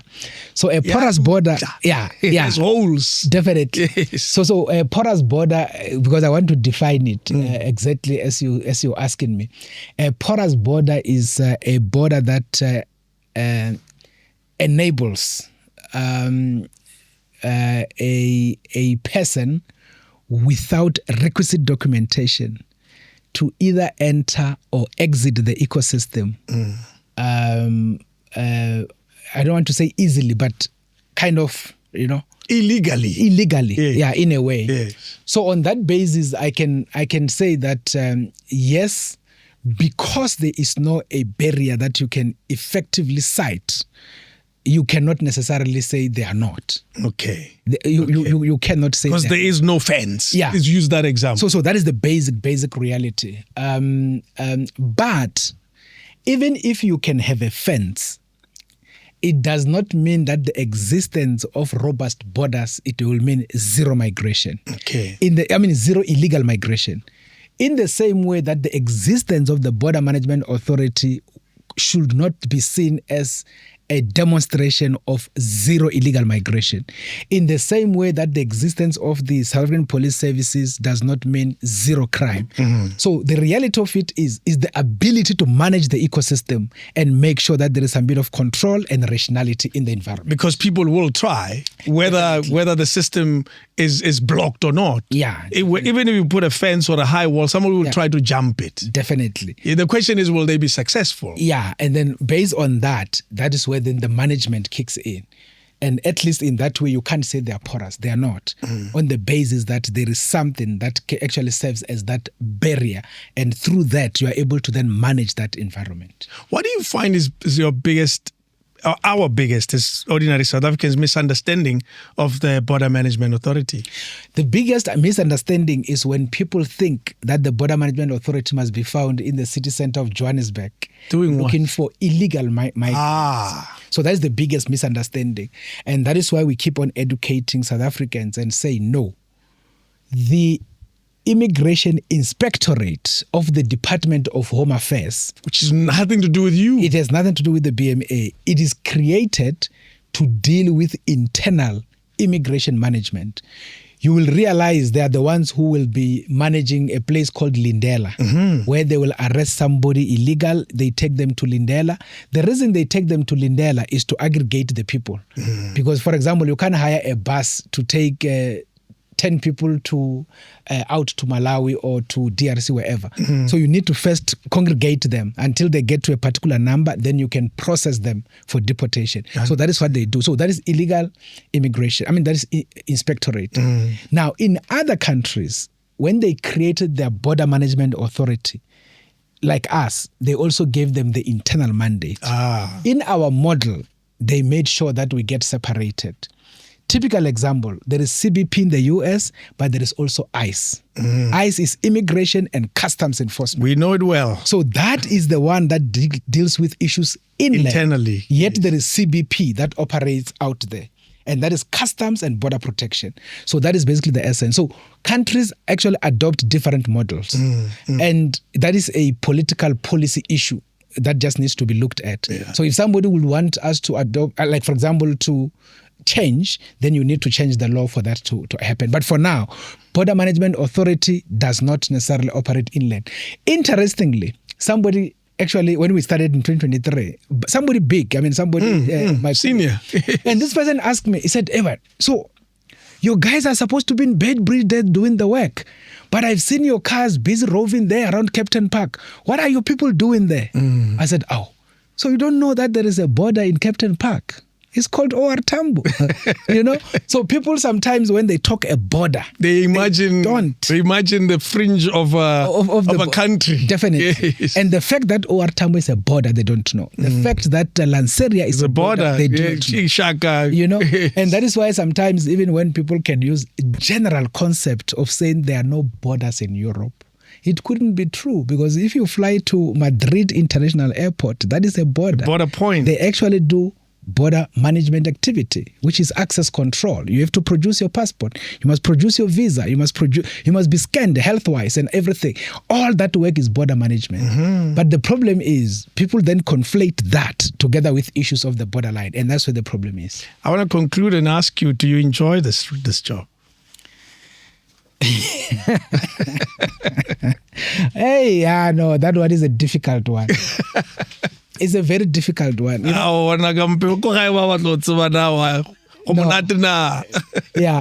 used to work for the Financial Intelligence Center. Everything there paperless. And you work in the back office. Yeah. You do intellectual work. You chase organized crimes. You chase commercial criminals. You sit in the back end. Econ left and right. Probably have a view. Yeah, you have a view. You even have a nice skin. Inner complexion. Everything is nice. Everything is nice. Now I have to get out of that. You see, I have to get out of that, wear some green uniform, and go run after some people in the bushes and have to jump some snakes and everything. So for me... And crocodiles. Yeah, definitely. You duck it. When we were with the amphibian, the vehicle that was going through. Oh, yes. We had guys in that thing, in that vehicle. And I told the guy, I said, you guys, you go first. Then I'll come second. When they were entering Limpopo River and they were turning, and then the big crocodile was on the wheels. And the guys were saying, what? Because if it was to hit that thing, we don't know what would have happened. But anyway, so I will say that I'm enjoying it on the basis of the passion that one has, which I described earlier, just the love for the country. But normally speaking, to be sitting at Libombo at 45 degrees in December, including on Christmas Day itself, when people are braying and enjoying, others are in Mauritius, others are everywhere else. And I have to be on the ground. And by the way, the reason I have to be on the ground is because we are building the organization. And because we are building the organization, it is also not properly capacitated. Yes. So you can't say that you are just leaving everything. So you need to demonstrate leadership and be part of the ecosystem. You'll be sweating, running even with some journalists there in the bushes and all of those issues. So for me, it is in that context. So the enjoying is in the context of the passion. But and the love for SA. Definitely. And it doesn't mean there are no options, honestly speaking, in terms of just... You have 2 PhDs, trust me, there's a lot of options. We're looking for someone to manage our channel here. Yeah. As a job opportunity. So, wow. Yeah. I thank you so much. You gave us way more than I expected. And because I thought it was limited time, and I was told by your guys that, no, let's keep going. Yeah. So I truly, truly appreciate this. Ramai, thank you. What you do for us gives us hope, because a lot of South Africans have a very unhappy perspective of border management because we see the direct repercussions of it in our country. And now that we have a better understanding of how the sector works and operates, we can only just wish you well. We hope it grows and becomes stronger. All your wishes in terms of resources, all your wishes in terms of funding and investment, they all come true in your tenure. Because how long is your tenure? Does it end at some point, or when you say I'm done? According to the BMA Act, I can only do 2 terms. Okay. And I've already done the first one, which ends in November. How long is a term? It's 5 years. Jeez. So remember, time moves that quickly. Yeah, because I started in November 2021. That's when before the office was formed. Yeah. So basically I came 2021, so that in 2022, I start doing the work to establish the organization. But they can renegotiate the 2021, you know. You were not really doing the work, but it's a different... Yeah, it's a different discussion. So, and then obviously it started in 1st April. Going forward. So my 5 years from 1st November 2021 ends this November 2026. Then another term. Yeah, and then they will decide whether they give... Who decides? The ministry? No, it's the president. The president? Obviously working with the minister for guidance, because by the way, I report to 10 ministers in terms of the work. So there is something called Interministerial Consultative Committee on Border Management. Yeah. So all the ministers of these disciplines I must report to. Of course. I report to the Minister of Transport on corridor issues, the Minister of Home Affairs on immigration, of finance, of state security, or defense, of police, all of these ministers. And then there is a border technical committee of directors general and heads of entities, which I chair. And that is where I have to account to them in terms of the work I do on their behalf. You're running the country. You're not even aware. We appreciate it. Thank you so much. Great. Wow, thank you very much. That was so enlightening. That was so educational. Dr. Masiapato, thank you so much. We hear you so much on the radio everywhere. And we truly appreciate that you're always available to talk to us as the media, to talk to people.